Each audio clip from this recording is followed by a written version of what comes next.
There was a lot of thoughts about split tickets and whether Mark Robinson would be potentially dragging down President Trump or even affecting the down ballot races. We have updates here, and it's not just Mark Robinson losing convincingly to Josh Stein, 55 to 39% with 85% or so of the votes in so far, but it's also the lieutenant governor's race. The Democrat up a couple percentage points there, Rachel Hunt. Jeff Jackson, the AG, he's up a couple percentage points over his Republican opponent. So you're seeing truly Republican voters here in North Carolina going across the board for statewide Democrats and then also voting for Donald Trump. So we're seeing that sort of as a microcosm of this overall picture. And then lastly, you have roughly 37% of the electorate in North Carolina that is unassigned, right? Not Democratic, not Republican. Democrats, registered Democrats in the state had gone down about 80,000 or so, I believe, votes from the previous election. Republicans had gained 100,000 plus registered voters, but the reality here is now 400,000 new unaffiliated voters, and we were wondering where will they fall? What is the fault line going to be for those folks, especially these hundreds of thousands that are moving in from out of state? North Carolina gained the third most amount of people post-pandemic after Texas and Florida. How would they play out, especially in the suburbs of these large, Democratic cities? By and large. And what we're finding out right now is that the exurbs did really lean more Trump, and that a lot of these folks in the unidentified category were going more red than blue, at least in this election. That's what the early results appear to show, Savannah. All right, Sam Brock in Asheville for us. Thank you.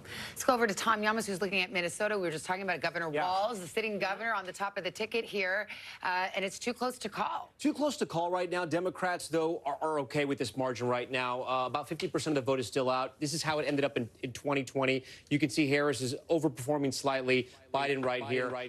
I wanted to look at Minneapolis, Hennepin County. This is the largest county in all of Minnesota. She's doing fine. She's tracking just like Biden did. So this is not really a worry for them. I did want to show you something, though. Blue Earth County, okay? So this is a county that Trump is on top right now. Biden won it in 2020. Why do I want to show you Blue Earth County? Well, besides having the coolest name in the entire country for a county, this is where Governor Tim Walz is from. This is where he taught with his wife. This is where Coach Walz is from. Right now, Republicans are winning his county. It just goes to show when you talk about how Trump may or may not win this election, he's driving up votes in rural areas. I'll show you another one, Stearns County, which actually has a large Somali-American population. 95% of the vote in, he's overperforming there. So again, Minnesota, it doesn't look like it's in trouble for Democrats right now, so 50% of the vote is out. But when we look at those rural counties, he's overperforming even in a place where Governor Tim Walz is from. Guys? All right, Tom, thanks very much. Let's bring in NBC's Blaine Alexander, who was in the Atlanta area tonight with some developing news. Yeah, we have heard some notable remarks from the Georgia Secretary of State, Brad Raffensperger, concerning the race here in Georgia. Now, before I say them, I want to make it clear, NBC News is still characterizing Georgia as too close to call. But I want to let you know what Raffensperger said not too long ago in a news conference. He said that he believes, looking at the numbers, Donald J. Trump has a, quote, insurmountable lead with the number of votes outstanding. He later goes on to say, it looks like this is pretty much done, and then says, quote, I think the results are pretty well baked in based on where the leads are right now. He's talking about the state of Georgia. Now, again, NBC News still characterizing this as too close to call, but we're talking with Brad Raffensperger. Of course, he is in the control center in his Secretary of State's office, watching those results come in, watching the numbers, and also where those votes are coming in as well. Now, I've spent the evening talking to some of my Republican sources throughout the state, and I asked them the question. I said, one, how are they feeling? They were all optimistic, but I said, if there is a lead from Donald Trump winning here in Georgia, what would be different from 2020? Of course, we all know that Georgia kind of shocked so many people around the country 4 years ago by flipping blue and helping send Joe Biden to the White House. But they said, again, across the board this time, that it was the push toward early voting by Republicans that they believe has really made a difference in the Peach State this time around. You remember 4 years ago, Donald Trump was really waving people off from voting early, telling them to go on Election Day. This time we've seen a very different message. His surrogates have been preaching a very different message. Even Governor Brian Kemp and other top Republicans in the state have been pushing that early voting message. When I spoke with one Republican source earlier tonight, he said, looking at early voting, he was optimistic. Also, the fact that Republicans tend to turn out more on Election Day, he was feeling good about the way things were going here in the state as well. So several sources telling me they believe that early voting did make a difference, guys. All right, Blaine Alexander, thanks very much. I was going down, as we bring the panel back, I was going down the most important issues from the exit polls. Yeah. Immigration was number 4. That's right. And that was Donald Trump's closing message, right? I mean, it was his message since he's been in the race. Think about his biggest day one policy priority, mass deportations. He's talked again and again with very few specifics on how that would be implemented about deporting people who have come into this country illegally here. It's always been a big issue for him, dating back something like 8 years now, 4th on the exit poll list. But look what was up there at number 2, the economy. And remember, just because a candidate were to win on the top issue, which this year, based on the exit polls now, is state of democracy, doesn't mean they're going to win overall. And state of democracy is complicated as the top issue because Republicans and Democrats see it different ways. Yeah, both sides think there's a threat to democracy for different reasons. Can we go over to Tom Yamas? He's been pacing over there by the Georgia map. Because it's interesting. I mean, we have the Secretary of State, Brad Raffensperger, a Republican, but who has certainly shown his independence, saying that Trump has an insurmountable lead. I believe you and Chuck have said there's still some vote out there. It's not over yet. What do you see? I'm going to give you point counterpoint. First off, let's see where that remaining vote is so far. Again, the giant bubbles, that's where the vote still needs to be counted. It's all over the Atlanta metro region. This is where Democrats are going to run up the score. This is where their base is, where they've been able to expand. So I'm going to click on a county here like to Joe Biden in 2020. Remember, she wants to perform over or at where Biden is right now to kind of see where her watermarks are. I'm going to highlight this so you guys can see the numbers to follow. Remember, on the left-hand side, she wants to be at where he is or higher. So let's see where we're at here. Fulton County, 71-72, slightly under. We move over to Gwinnett, a little bit under, 73. She's overperforming in Rockdale County. We come to DeKalb here, a little bit under. We come over to Douglas County. She's overperforming. But here's the flip side of all this. Let's throw a dart to the east side of Georgia. Any county, I'm going to pick a random county. Look how Trump's overperforming, 68% to 71. Again, I'm going to just touch random counties here, 65, 69. These aren't big counties, but any county I touch, he's going, except for that one, any other county. Well, actually, no, he flipped it. Actually, any county you come here in rural Georgia, he's flipping all these counties. And like Jen Psaki just said, it's math. Can they run up the score here? Is this what the Secretary of State is talking about, that the numbers are so high in the rural counties, Democrats won't catch them in the Atlanta metro region, but there's still a lot of vote out in this area. So that's one of the reasons why we can't call Georgia just yet.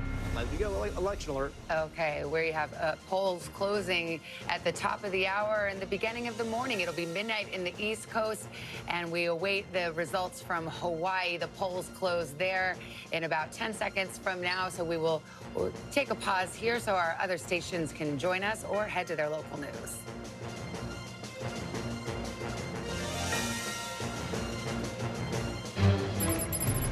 And as we hit the midnight hour here in the East, the NBC News now making a projection in the state of Hawaii that Kamala Harris will win those 4 electoral votes in Hawaii. That's the only poll closing at the midnight hour here. The road to 270, Harris now with 189, Donald Trump still leading with 230 electoral votes. All right, we've got quite a few battlegrounds still pending tonight. Pennsylvania, the biggest prize, 84% of the vote in. It is too close to call. In Wisconsin, same story. Here we go.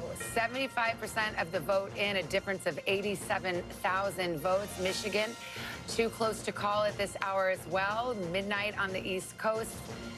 15 votes up for grabs. They're too close. Arizona, too early to call. Just been counting for about 3 hours now. Out west in Nevada, also too early to call. And in Minnesota, we have too close to call. Democrats still feeling very good about their prospects there, but the margins are not at a place where we are ready to call that. Georgia, too close to call at this hour, too. We just discussed that. So that might be a ray of light for Kamala Harris, or perhaps a narrowing of her path to victory. We should mention, Tom, we have called North Carolina. That was the first battleground to call, and it stays in the red column for Donald Trump. Yeah, and I want to go through Pennsylvania now because we're starting to get more vote in Pennsylvania, and I want to focus on the east side of Pennsylvania here. This is 2024 right now. Look, a lot of the vote is still out, but let me show you 2020. You can see how much of this section was blue in 2020. Again, Biden won these counties. Now this is 2024. He's flipping counties like Monroe. Again, it's about a 200 vote difference there, so we can't really put too much in that, but he's ahead. Northampton County, remember, this is the one that has picked the president, or at least picked the winner of Pennsylvania, going back to the Kennedy years. This is Easton. This is a fast-growing area, suburbs. It used to be the people that used to work at Bethlehem Steel. It's now changing. Again, fast-growing suburbs in south-central Pennsylvania. 52%, he's on top. Again, a reminder here, this is a county that Biden won in 2020.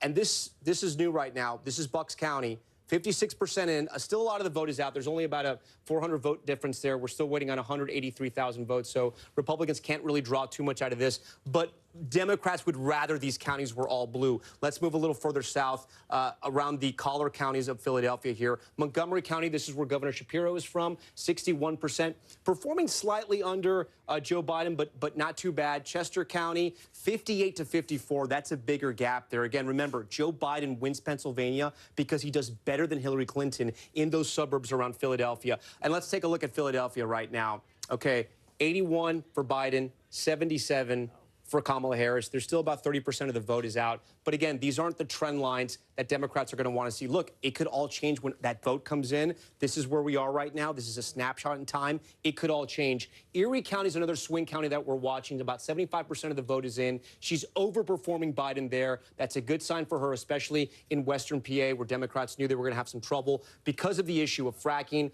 And let's look at Allegheny County real quick. This is Pittsburgh. 94% of the vote is in, and she's about at the same mark where Biden is. That's where we stand right now, guys, on Pennsylvania. How about Wisconsin? Can you do Door County? Because as you well know, fun fact alert, Door County has, do you like the fun fact alert? Fun fact number 7. It's picked the president the last 6 elections. Yeah, so right now, if that's what you're betting on, Door County is blue. Democrats are on top there. But look, guys, this is a very small number. Door County is not a big county, but it's one that all the political watchers look at because it usually picks the winner almost always of the statewide race in Wisconsin. Right now it's blue. That's a great sign for Democrats. I'm going to look at another one like I mentioned, Sauk County. This is another one that usually picks the winner. Trump is on top here. Biden won it in 2020, so he's really overperforming, going from 48 to 52.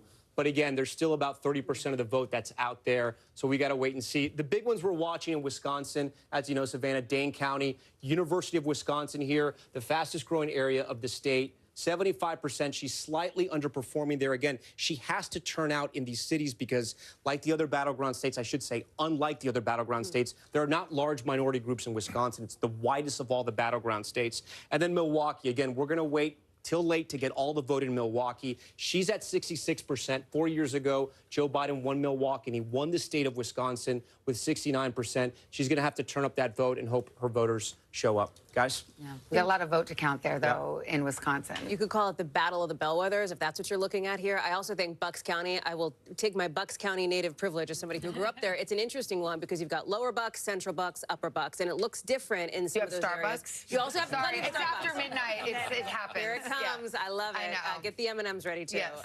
But it looks different than like Montgomery County, Delaware County. Montgomery County, Delaware County. A good Republican source there who thinks that Donald Trump is going to do better, and we're seeing it, starting to see it in some of these numbers in Bucks than he did in 2020. That said, remember, this was a +4 county for Joe Biden back in 2020. It is represented by a Republican in Congress, so it's one of these places very, very swingy and a place that a lot of folks are watching, and I see you nodding your head, Jen. Yeah, well, I did not grow up in Bucks County, but I've spent a lot of time thinking about Bucks County over the course of many years in politics. You know, looking at county, as Tom was going through it, one of the things that we're seeing over and over again is that she's underperforming where Biden was in 2020. It doesn't mean that's where Biden would have performed, where he's still the nominee, but it does, and that's not just in Pennsylvania, where you're seeing it in Wisconsin, you're seeing it in other places. One of the things as we've watched this results that I've been thinking about that Democrats will have to think about, depending on what happens here, is there's been a realignment of states Democrats focus on. And, you know, Georgia and North Carolina are in many ways like baby blue, and I mean that because they've only been blue for one cycle, right? So they've done that because of organizing on the ground, but they're not reliably blue. And the problem is Ohio and Florida are gone. Well, in the case of North Carolina, it was baby blue in 2008 and not since. It hasn't been since. So that's, I don't know what color it is. It's lavender.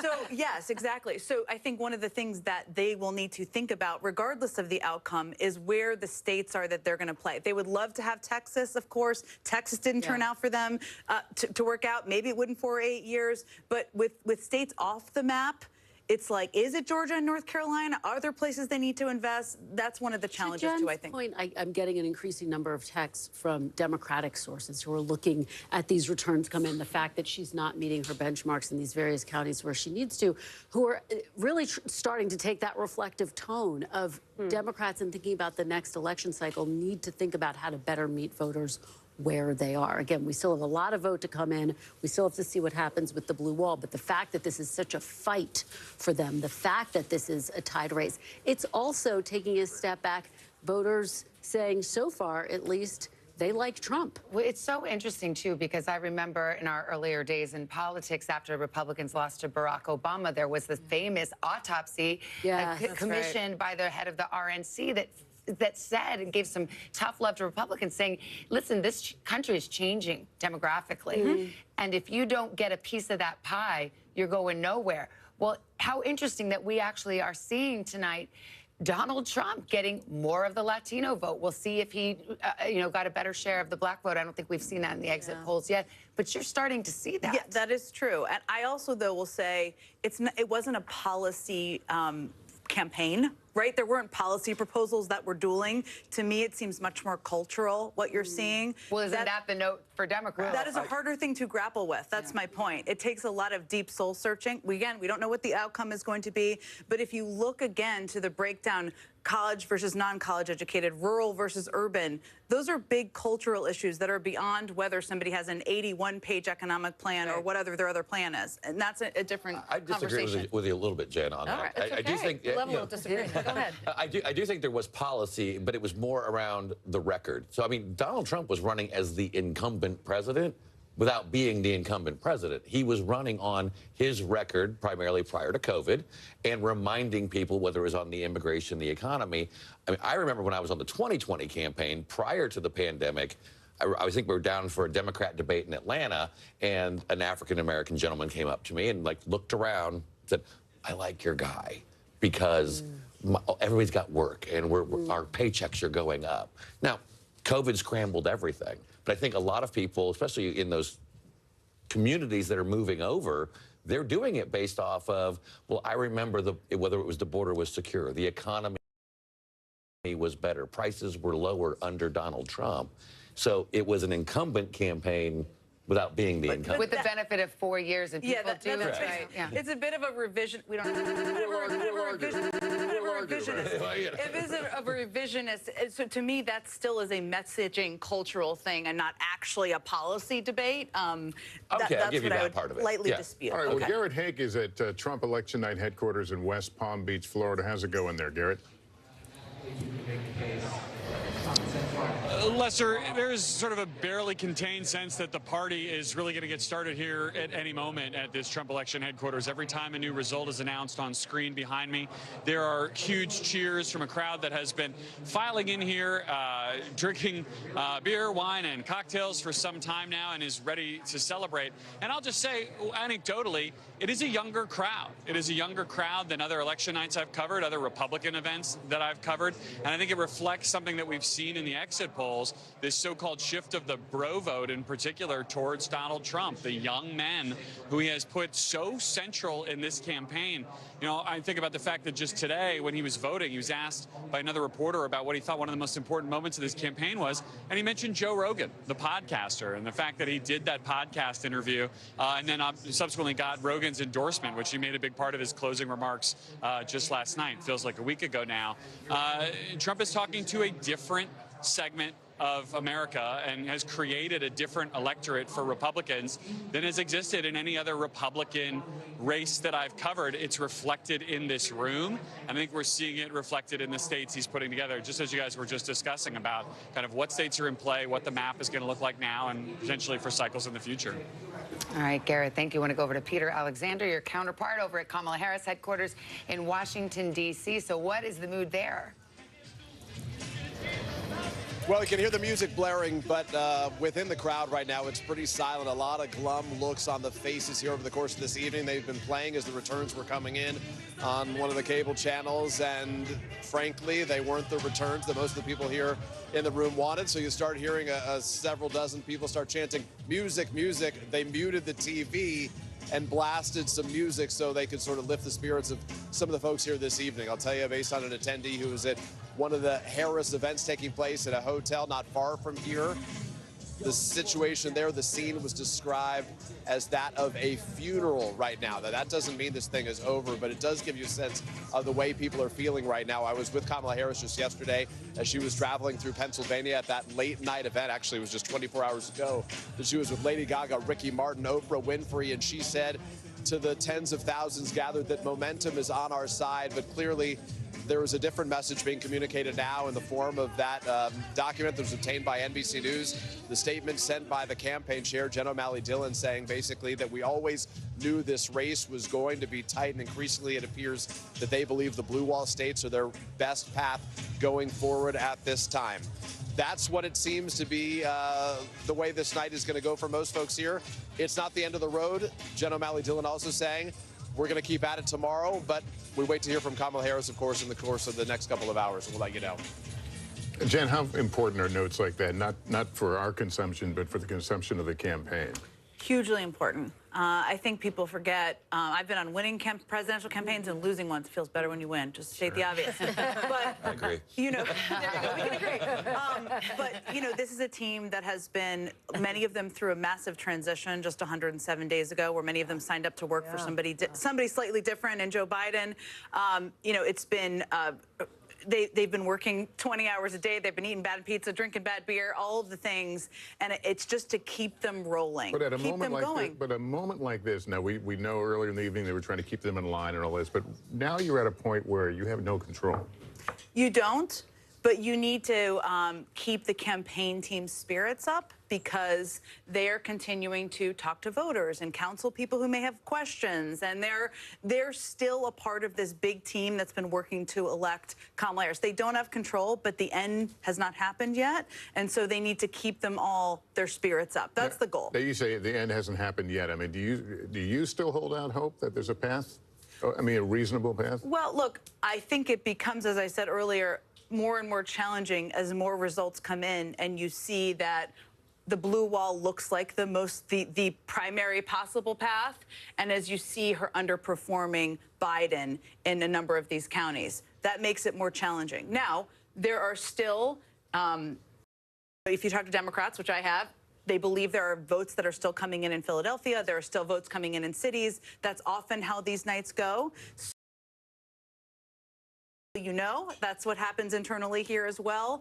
But yes, if you're on the campaign right now, you're feeling pretty down, because there are places you wanted to have in your win column to give you more space and breathing room, and you don't have them in this moment. As we talk about this idea of the Democratic brand, Jen, and as you've been having this conversation here, I just want to throw out a data point to the table here, because there is a ballot initiative that has just passed in a state that enshrines a right to paid sick leave and a higher minimum wage, and it passed with 59% support. If I were to say that, maybe you'd say blue state probably, right? California, right? Missouri, right? A state that we called almost right away for former President Trump here, which I think speaks to what you're getting at here, this idea of a realignment in this moment. You've talked about it. Chuck's talked about it. We've had that conversation here at the table. I also think Hallie had the opportunity to interview Vice President Kamala.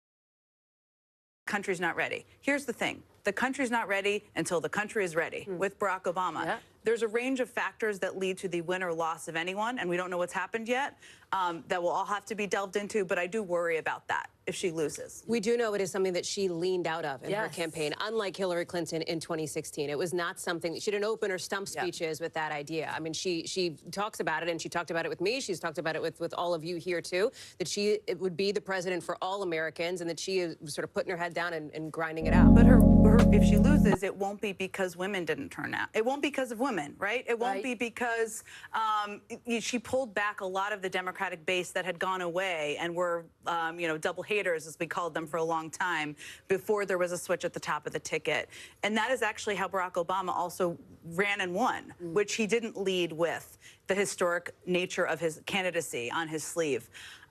There will be a lot of people who second guess that if she loses. But if she loses, it may also be because there are tremendous headwinds in terms of an unpopular incumbent and people feeling terrible about the economy. And even if inflation is down to 2%, sometimes the stuff you feel, your gas prices, your groceries, it doesn't feel that way. So that may also be the rationale. That's exactly my point. I was trying to make earlier, and you just did it in a more articulate way, which is that there will be there are always leaps to conclusion in both parties when your candidate loses, or if they lose. And again, we don't know yet, but and people will leap to different ones, right? The country isn't ready for a woman. The country isn't ready for a black woman, all of these things. But there are a lot of factors that play into the win or loss. And I think if she loses, I'm hopeful people will look at the broad scope of where the country is, the cultural divides, the rural-urban divides. The education divides. The education divides. There are just a lot of factors at play in presidential races. I'll give you something that may be positive for you going forward. Should this all end the way we were talking, that's a possibility. You still have a very young, good bench in Governor Shapiro, the governor of North Carolina, the Gretchen Whitmer, who could possibly bridge that gap, and as opposed to saddling them with the L, if they would have joined the ticket with the vice president, or if they had replaced the vice president and become the nominee with 100 and some days out in a very difficult situation, I think you would have been weaker as a party for it. Well, yeah. I mean, look, I think that if she loses and Donald Trump wins, there will be millions of people in this country who voted for her who will feel like we're in the state of an emergency. And I think that is how people will respond and feel. And they will be looking for hope, a resistance, an opposition. And there are a lot of people in the Democratic bench. You mentioned some of them were in the Veep stakes. We all, lived through this summer. Some of them were not, who I would expect would all be out there on everybody's shows in the coming days.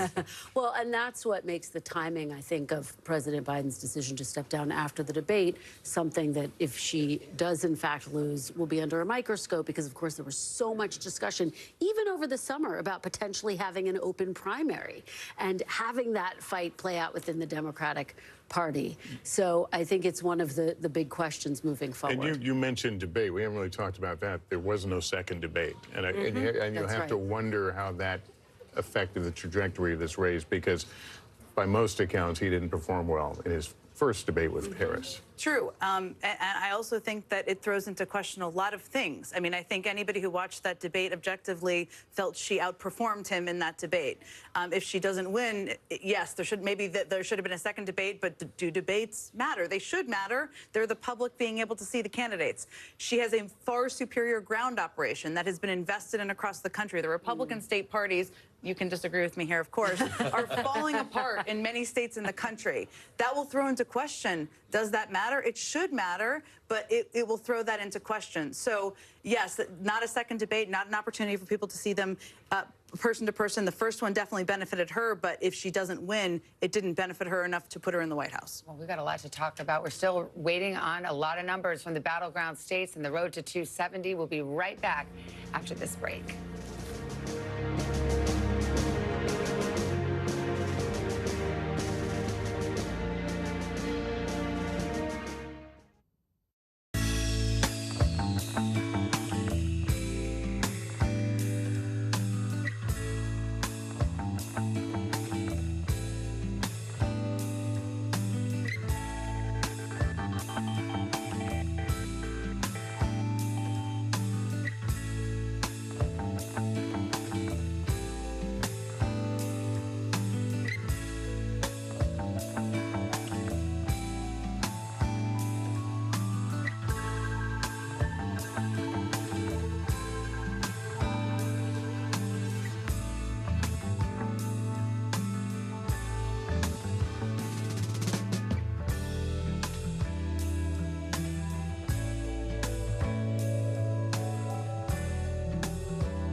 The conversation, know that this race is not over. This is the road to 270. That, of course, the magic number.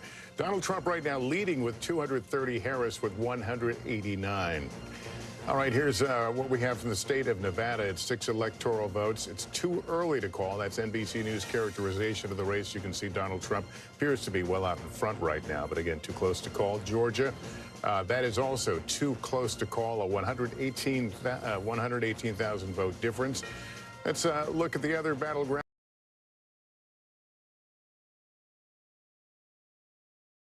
Too close to call. Donald Trump with a narrow lead of Kamala Harris as we continue to watch this one unfold. Let's zoom in on Michigan with Tom Yamas. What you got?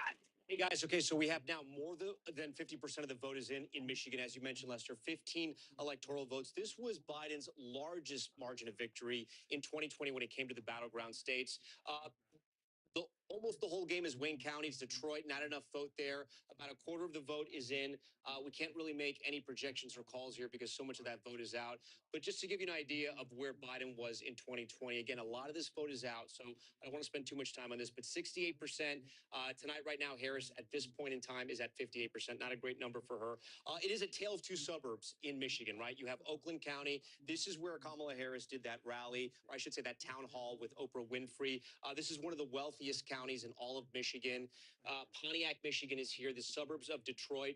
This is where Biden was in 2020, 56%. This is where Harris is tonight, 53%. There's still about 20% of the vote. Just over Macomb County. Now, this is a little more middle class, a little more working class. It is a suburb of Detroit as well. Republicans do very well here. Trump was at 53%. There's, only about a third of the vote in. He's at 57, so he's overperforming there. Some of the other areas we want to watch, Grand Rapids, Kent County. This is the last place where Trump held a rally last night. And, or I should say, yes, on Monday. Sorry, I'm getting my days confused here. Biden was at 52. She's overperforming there. That's good news for the Democrats. I also want to talk about Washtenaw. This is the University of Michigan. Go Big Blue if you're a fan out there. 71% of the vote is in. Remember, this is a college county. Democrats have to do very well here. Biden, 72%. Tonight, Harris is underperforming right now with almost three quarters of the vote in. Ingham County, again, another college county. This is where Michigan State is. Half the vote is in. Biden was at 65. Harris is at 56.9. I want to see some Trump barometers right now. Cass County, Trump's at 66%. 4 years ago, he was at 63. So again, the story of Trump overperforming in those rural counties, we're seeing it as well in Michigan. Still a lot of the vote is out, though. Look, we still need half the vote to come in. A lot of that's going to be Detroit, as we know. I'm going to look at Saginaw. This is a battleground county. This is where she toured that semiconductor plant. We don't see much there. There's only 1% of the vote, and I don't want to draw anything from there. We're going to check Kalamazoo. She appeared here with Michelle Obama. It was the Harris-Michelle Obama appearance. Only 13% of the vote in, and she's slightly underperforming. Guys, a lot of the vote is still out in Michigan, but the trend lines we've been seeing in the other states, we're sort of seeing in Michigan as well.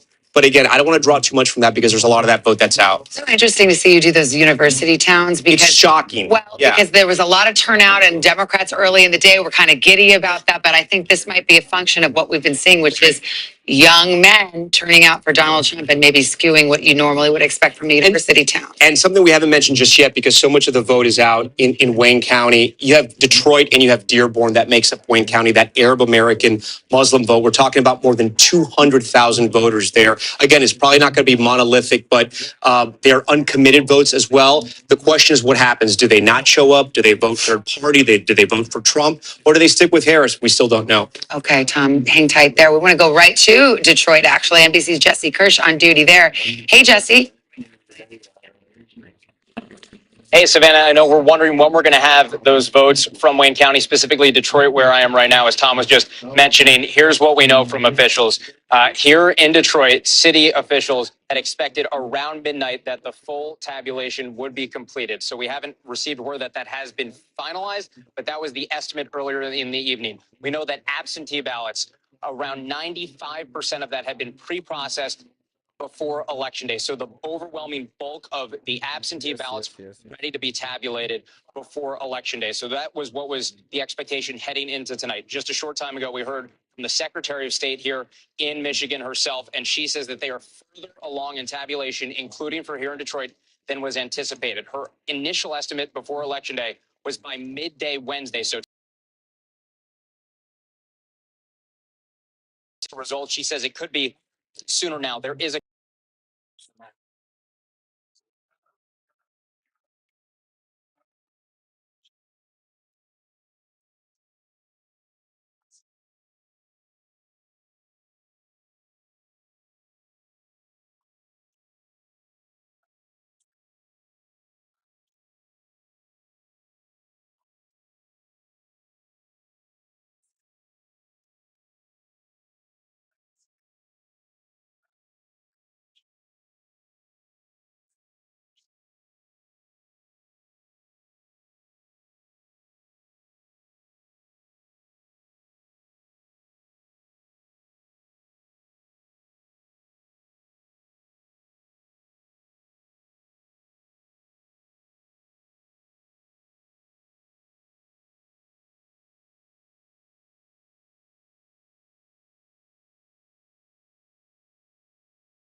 spiking at college campuses. College students realize, you know what, I think I am going to vote. And so they signed up to vote on the same day, clogged the system a little bit. None of this is to say that this is any indication that there's anything wrong, any indication of fraud. It just means that the system is taking a while. And as we often report in the Silver State, it may take a minute before we get totals here. Back to you. All right, Steve, thanks very much. NBC News senior legal correspondent Laura Jarrett joins us now. She's at the Vote Watch desk with an update on the abortion measures on the ballots in several states. Hey guys, yeah, we've been tracking these across 10 different states tonight.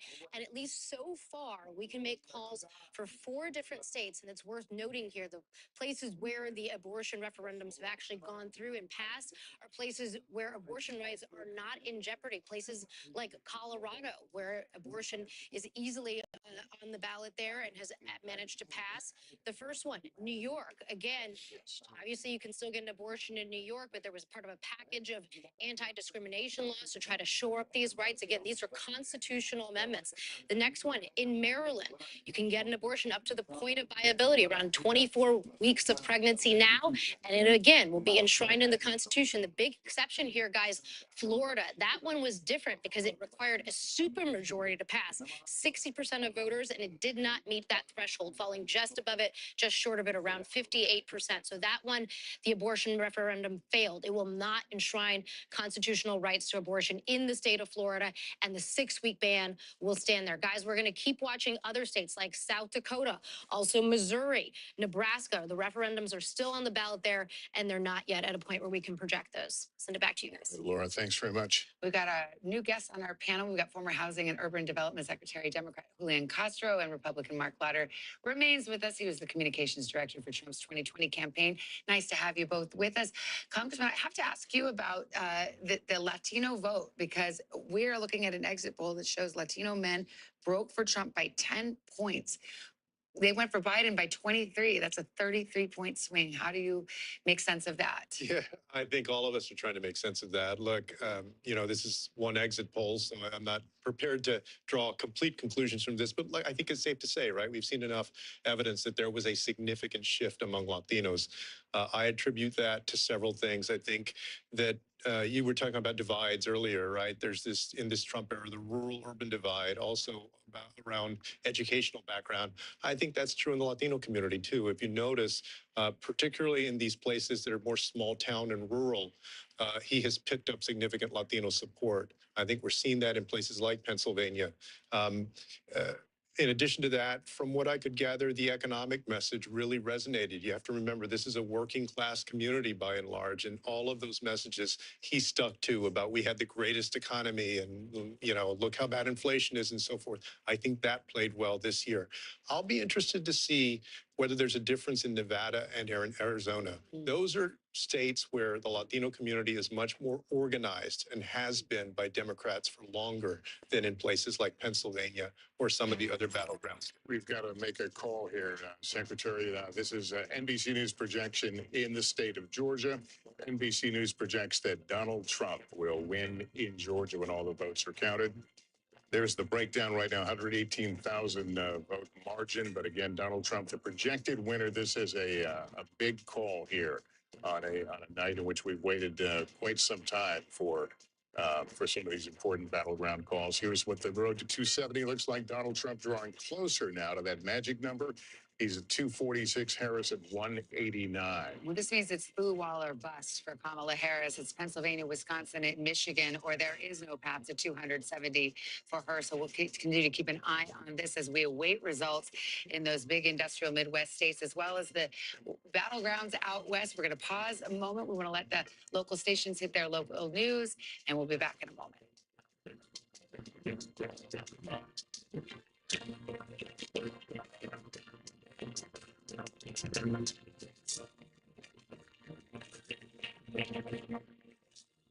And welcome back. That news is sinking in that Georgia will go into the Donald Trump column here tonight. Certainly a major piece on and putting Donald Trump even closer to that magic 270. He's just looking over at Tom, who's doing the back of the envelope math here. So show us our math. Here. I just want to make this very simple for us here and also our viewers at home. So we projected Georgia and North Carolina for former President Trump to go back to the White House. Look at his number right here, 252. If he wins Pennsylvania, he's going back to the White House, 271. It's coming down to Pennsylvania right now for Republicans. What the math changes now for Kamala Harris, right? Because now she no longer has a Sun Belt strategy. She's lost Georgia. She's lost North Carolina. If she wins Nevada and Arizona, she's still going to have to pick off 2 states in the blue wall. She no longer has that path. Listen, if she wins the entire blue wall, yes, she'll go back to the White House. That is still an option for her. Listen, Wisconsin, Michigan, and Pennsylvania, she has to win all 3. But it looks like this is the entire game for her right now, guys. By losing North Carolina, losing Georgia, things have just gotten much easier for former President Trump. We're going to be watching Pennsylvania more than ever before right now because those 19 electoral votes will put him over the top if we project that state for him. Guys? Hey, Tom, thanks very much. So we'll turn to Secretary Castro here. Your thoughts on, at this point, where we are and where this is going to go? It feels like 2016. Honestly, it feels like 2016. And just the path becoming smaller and smaller. There are still votes to be counted, and we saw a lot of enthusiasm today. And so it's possible that you have significant election day voting that could change this. But what I've noticed is just in county after county in Pennsylvania that he's been overperforming and that she's been underperforming what Biden and Trump did in 2020. And that's, for Democrats has to be worrisome. What do you attribute that to? I mean, it's early. I mean, but when you look at that, they you can't say they didn't park in Pennsylvania. They did. and they have this superior organization, most analysts think. What do you think was the difference maker? I think she was put in a very difficult position by President Biden. Hate to interrupt you, I'm sorry, but we have a call in the U.S. Senate that will change the balance of power in the U.S. Senate. NBC News now calling GOP control of the Senate. That's with the victory of Deb Fischer, the incumbent in Nebraska, who was given quite the run for her money from an independent there, Dan Osborne, who said he wouldn't caucus with either side. But it went down to the wire. But in the end, the Nebraska Senate goes back to the Republicans, and that gives a leg up to Republicans and the gains they need And to that's time. control the Senate. They should have won it based on how the map looks. And it obviously we are now projecting that they have it here. You've got that Nebraska pickup. Montana is still hanging out there. I'm also looking at some of these other races that are very, very close where there are Democratic incumbents in the Senate. So this is significant, obviously, for the balance of power in Congress and for whoever ends up in the White House, especially if it is former President Trump. A lot of eyes are going to be on what the House does, where the House goes here, with that landscape looking very different, of course, those critical races. Why don't we ask Ryan Nobles, our colleague who is here somewhere? We'll take it. What we know now is the Republicans have control of the Senate. What we don't know is the margin, and you still have a very vulnerable Democratic seat out west in Montana. We wait for Michigan. We wait for Wisconsin. What are you hearing? Yeah, Savannah, I think of all the outcomes that happened here tonight, this is probably the least surprising. Republicans felt very confident about their chances of winning back the Senate, just given the map. There were 10 competitive Senate races across the country. 8 of them were held by incumbent Democrats. And the places where they were battling out these races were in places where the elections were expected to be very competitive. And we see that playing out here in a big way tonight. I do think perhaps the most interesting dynamic that's now playing out at this hour is that where Senate Republicans were confident of winning the majority, but they were very much talking to us about the idea of 50+1. They just wanted 51 seats to make sure that they would have the Senate majority leader. They could control the legislation that came on and off the Senate floor. They're now talking about perhaps significant margins. They are now looking at that blue wall the same way that we are looking at the blue wall in terms of the race for president and seeing real opportunities for pickups in places like Wisconsin, in places like Michigan, in places like Pennsylvania. These were areas where Democrats were hopeful because they had strong incumbents there, or they had strong challengers, people running in open seats like in Michigan, who they thought they'd be able to run ahead of Kamala Harris, even if the race was close at the presidential level. Donald Trump's margins seem to be bringing those Republican candidates along with him in states along that blue wall. And then don't forget, there's 2 other Senate seats that are still on the balance as well. Yeah, I know you already talked about Montana, which Republicans feel very confident about, but we also have Nevada and Arizona. Arizona Republicans were not that bullish on. They did not have high hopes for Kari Lake, the candidate there. The scenario in which they thought Kari Lake could win is the scenario that we see playing out right now. And that was a big Donald Trump victory that would bring her across the finish line. So there's no doubt that there are a lot of very happy people in the Senate Republican caucus. And this is going to be a very different looking Senate Republican caucus, one that might look a lot more like the House Republican caucus that we've covered over the past couple of election cycles. So there's no doubt that there's going to be a lot of change in Washington as a result of what we see playing out here. Yeah, different leadership too. Senator McConnell is stepping aside there. Let's go to Kelly O'Donnell, who's also there, certainly is a veteran of the Hill. We await who will control the House of Representatives, and we may be waiting for weeks for that one. But Kelly, what's your takeaway here? Well, certainly if the Senate Republicans have this way of reshaping themselves, and it is without Mitch McConnell, who's decided he's not going to be in leadership. And so it will be more in the form of Donald Trump. And if Donald Trump becomes president again, then you have that kind of partnership where he will have more of an opportunity to drive the agenda. Now, if the House goes to the Democrats, then they have the counterweight and they have the power of subpoena and the power to be an agitation to a Donald Trump if he returns to the White House. For Republicans, as Ryan mentioned and as we've talked about tonight, the expectation was that this was likely because there's a third of the Senate that is up every 2 years, 34 seats this time. And it was favorable territory for Republicans. But for the partnership between a White House and at least one chamber of the Senate, of the Congress, it makes such a difference. Now, Donald Trump has not always courted those Republicans. He has such a grasp over his party, not always wanting to work with them in terms of governing and getting things done. But he has infused his brand, his personality into this Republican caucus. And that will mean sort of a Trump-style reflection in the Senate, perhaps more than we saw in his first term, because you won't have Mitch McConnell in a leadership position. All right, we want to go to Harris headquarters, Cedric Richmond, who is, of course, the head of the DNC, about to address the crowd there. Let's listen in.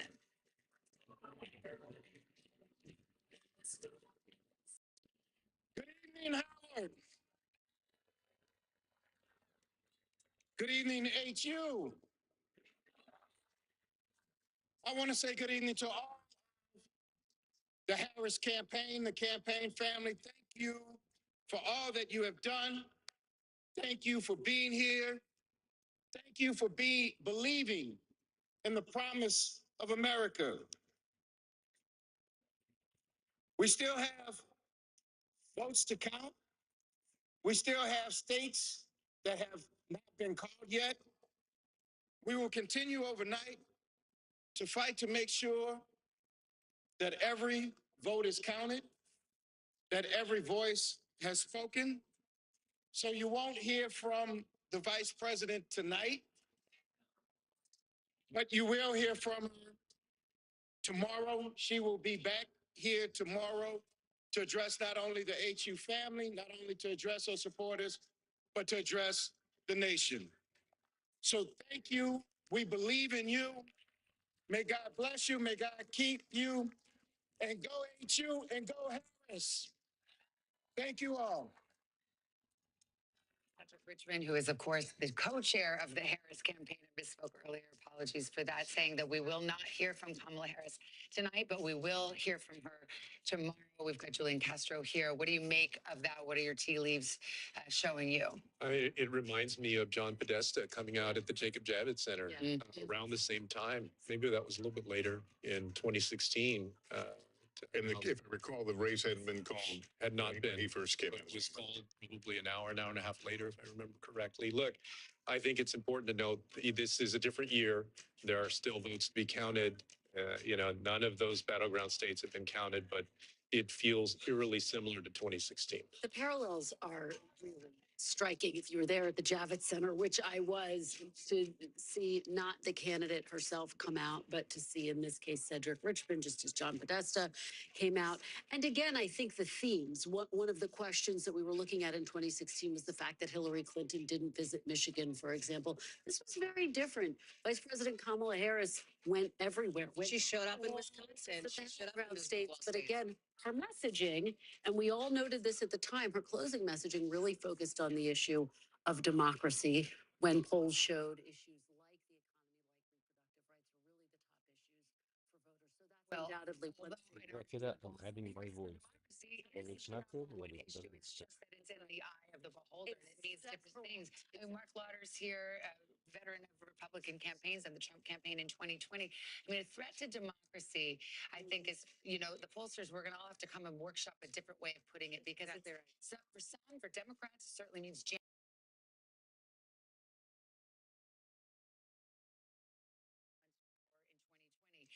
For Republicans, it might mean cultural changes to the way our way of life, things that threaten it could be a number of cultural issues that they think are just as existential, and it's really about the direction of the country. Yeah, well, I don't obviously I don't speak for every Republican.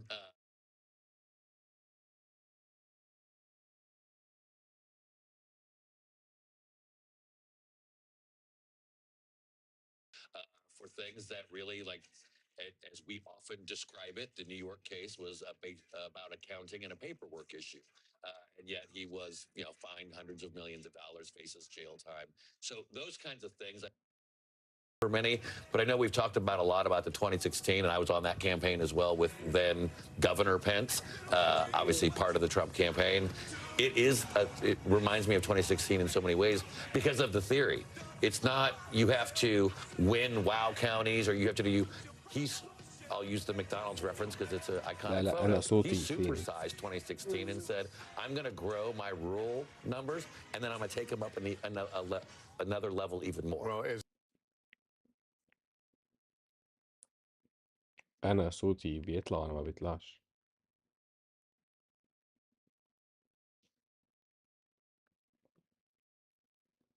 كده.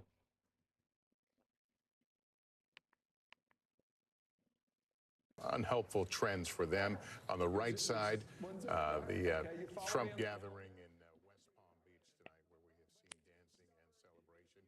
Again, the race has not been called yet, but they, like everyone else watching, some interesting trend lines that seem to be pointing in that direction. We'll take a break here. Still be with us, and we'll be right back. 60% of the vote in. I'm seeing a lot of red lining up and down Lake Michigan. And for a while, you know, that's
أنا كده هتكلم براحتي دلوقتي وصوت هيوصل. Welcome back to NBC's election night coverage. It is almost 1 a.m. here in the East with another poll about to close as we wait on numbers from some of the critical battleground states in the race for president. We're covering not just the presidential race, though, but also both houses of Congress just made a big call in the Senate. Kristen Welker on the balance of power there, and Republicans have officially regained control of the United States Senate. They've regained control of the United States Senate, which is a significant development, one that was expected. And now the question that we are asking is just how big will their margins be in the Senate? So right now it's 51 to 41. We're still waiting for a number of results. But among the top states that we're looking for, now that they have these pickups, which have given them control, Arizona, Ruben Gallego and Kari Lake, we still haven't called that race. The Montana race is such a fascinating one. Senator John Tester trying to win re-election against Tim Sheehy. Tim Sheehy is a somewhat controversial candidate, and yet it looks like John Tester could potentially be poised for defeat. We'll have to see how that race goes. It's a very red state, Montana, so he was one of the most vulnerable incumbents. Absolutely. And when Republicans were eyeing how are we going to win the Senate, this was the race that they continued to reference. We're also waiting for Pennsylvania. Senator Bob Casey looking for a fourth term against Dave McCormick, Trump-backed businessman Dave McCormick. So we're watching, and Tammy Baldwin, by the way, also in Wisconsin is looking for re-election. How about Michigan? We've got an open seat, a Democratic retirement. In Michigan, absolutely. You have Alyssa Slotkin and Mike Rogers running very close. And again, I keep making this point. Some of these Democratic candidates actually looked like they had a good shot at winning re-election, and then the polls have just completely narrowed, which is what we've seen at the top of the ticket as well. And we continue to ask this question: will we see any ticket splitters? The ticket splitter, which just brings me right to Holly. I think we were wondering if you might see, a Trump Slotkin in Michigan, That's or right. Trump Baldwin in Wisconsin. We don't see a lot of ticket splitting in the modern political That's era. exactly right, But because we might people are divided. Let's see how this goes, though, because we haven't called some of these races, right, where these Democrats are vulnerable in some of these. I mean, listen, we're talking about the blue wall in some of these blue wall states. And remember why the margin matters in the Senate. Not just for funsies. It's because there's a couple of Republicans in the Senate who would be potentially likely to buck Donald Trump if he were to win the White House on some issues. I'm thinking Susan Collins, Lisa Murkowski. If Republicans can build up that margin, that won't matter quite as much. Yeah. All right, well, we're still waiting to see how this all plays out tonight. We've got more ahead. Let's check back right now with the presidential race and the road to 270.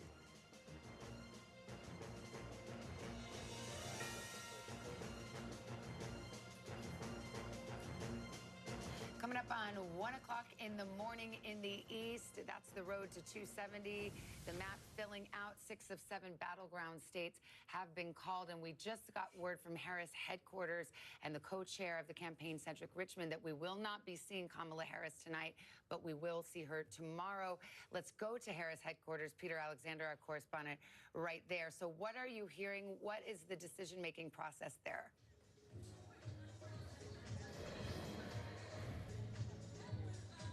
Savannah, we did just hear from Cedric Richmond making the announcement to the thousands who had gathered here. Frankly, many of them had already left as we approached 1 o'clock, saying that they would not hear from the Vice President Kamala Harris tonight, instead saying that she would speak to her supporters, not just here at Howard University, her alma mater, but to the nation as well, in an address that would take place at some point tomorrow. No specifics on when that would occur. For those who have kept track of the Trump era, you'll remember in 2016, a very similar circumstance there at the Javits Center in New York City at Hillary Clinton headquarters, where one of her top aides, John Podesta, came out and spoke to the crowd saying she wouldn't be speaking. Ultimately, she conceded the next morning, Wednesday morning. So a lot of votes still out there. No plans for any concessions, certainly at this point. But I can tell you, in conversations we've had with a series of individuals, including a Democrat who was attending a donor event that was taking place at one of the glitzy hotels not far from where we are here in Washington, D.C., they say the atmosphere there was like a funeral. Another person said that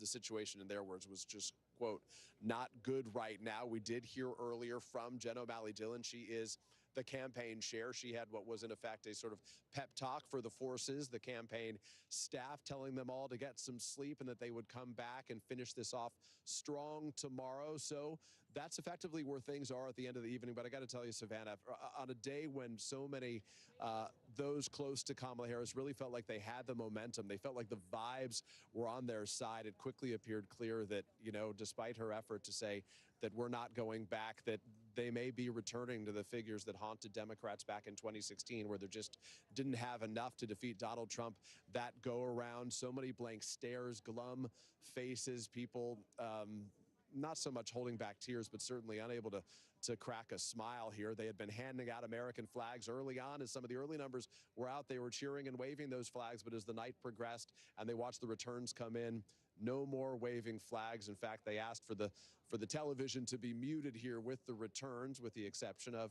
Hawaii, Colorado, other places that Harris won. They turned them on and got cheers for that. Instead, they blasted music to try to sort of distract from the situation, try to give a little pick-me-up to the people here. All right, Peter, thank you so much. Want to go over to Garrett Haake, who's at Trump headquarters in Florida, where it looks like the party is still going. And of course, the question is whether or not we will hear from the former president tonight. Yeah, Savannah, Trump supporters reveling in the news that they're getting here in this ballroom just over the last half hour or so. Huge cheers in this room as the networks called Georgia for the former president, and a loud chorus of boos when Cedric Richmond took the stage in Washington to announce that Vice President Harris would not be speaking. There has been movement from Mar-a-Lago across the Intercoastal Waterway towards West Palm Beach of Trump supporters. The party there emptying out a lot of the folks he had been with. Governor Burgum, for example, other close Trump aides and allies making their way across the street. Still no sign of the former president here yet, Savannah. Okay, thank you. We've got another call to make here. I believe this is the state of New Mexico. NBC News projecting that Kamala Harris will win in New Mexico, 5 electoral votes. Here's the breakdown right now. You see the difference, 43,000, 95% of the vote in there, so very little left to count. Where does that bring us to in the road to 270? Donald Trump at 246, Harris now up to 194. Let's go over to Tom Yamas, who's at the big board of Pennsylvania, and you've got some bellwether counties that are reporting in now, and it's a good news for Donald Trump. Yeah, one in the east, one in the west. Let's start in the east. Northampton County, this is Easton, PA, right here, south central suburbs. 95% of the vote is in. Trump is there with 51%. Remember, Biden won this in 2020, so Trump able to flip that bellwether county. There's still some vote out, but it's unclear if Harris can catch up. Erie County. We haven't talked enough about Erie County tonight. This is one of those swing counties that we watch in western PA. Biden won it in 2020. Tonight, Trump is on top. There's about 3,000 votes still left to be counted here. It's unclear. She's going to have to get all those votes if she wants to flip that county back blue.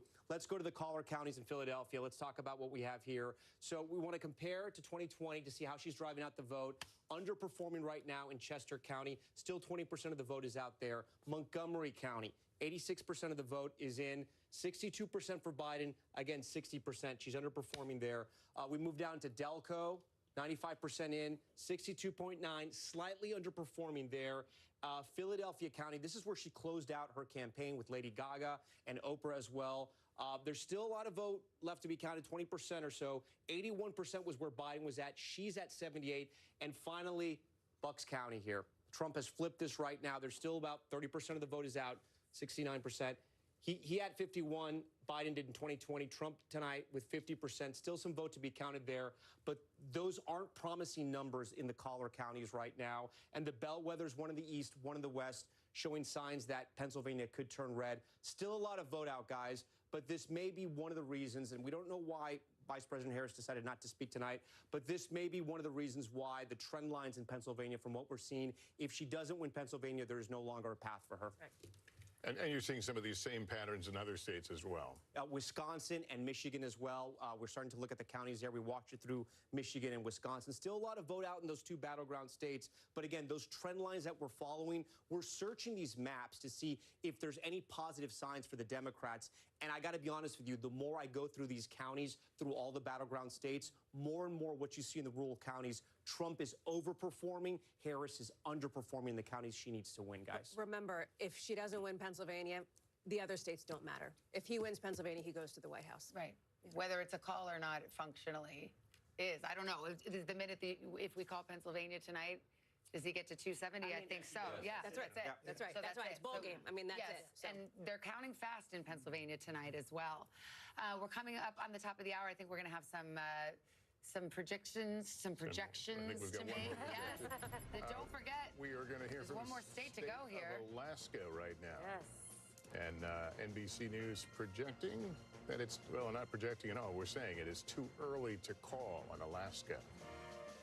And here's where the road to 270 stands right now. Harris with 194. Trump gaining ground now at 246 as he looks forward to scoring 270 electoral votes. Okay, let's see the battlegrounds. Pennsylvania, we just discussed it. Too close to call right now with 92% of the vote in. Same story in Michigan, but we've been discussing how some of the trend lines are not positive for the vice president tonight. Michigan too close to call. Minnesota still too close to call at this hour. Of course, that's the home state of Governor Tim Walz, but too close to call right now with the what we have in here.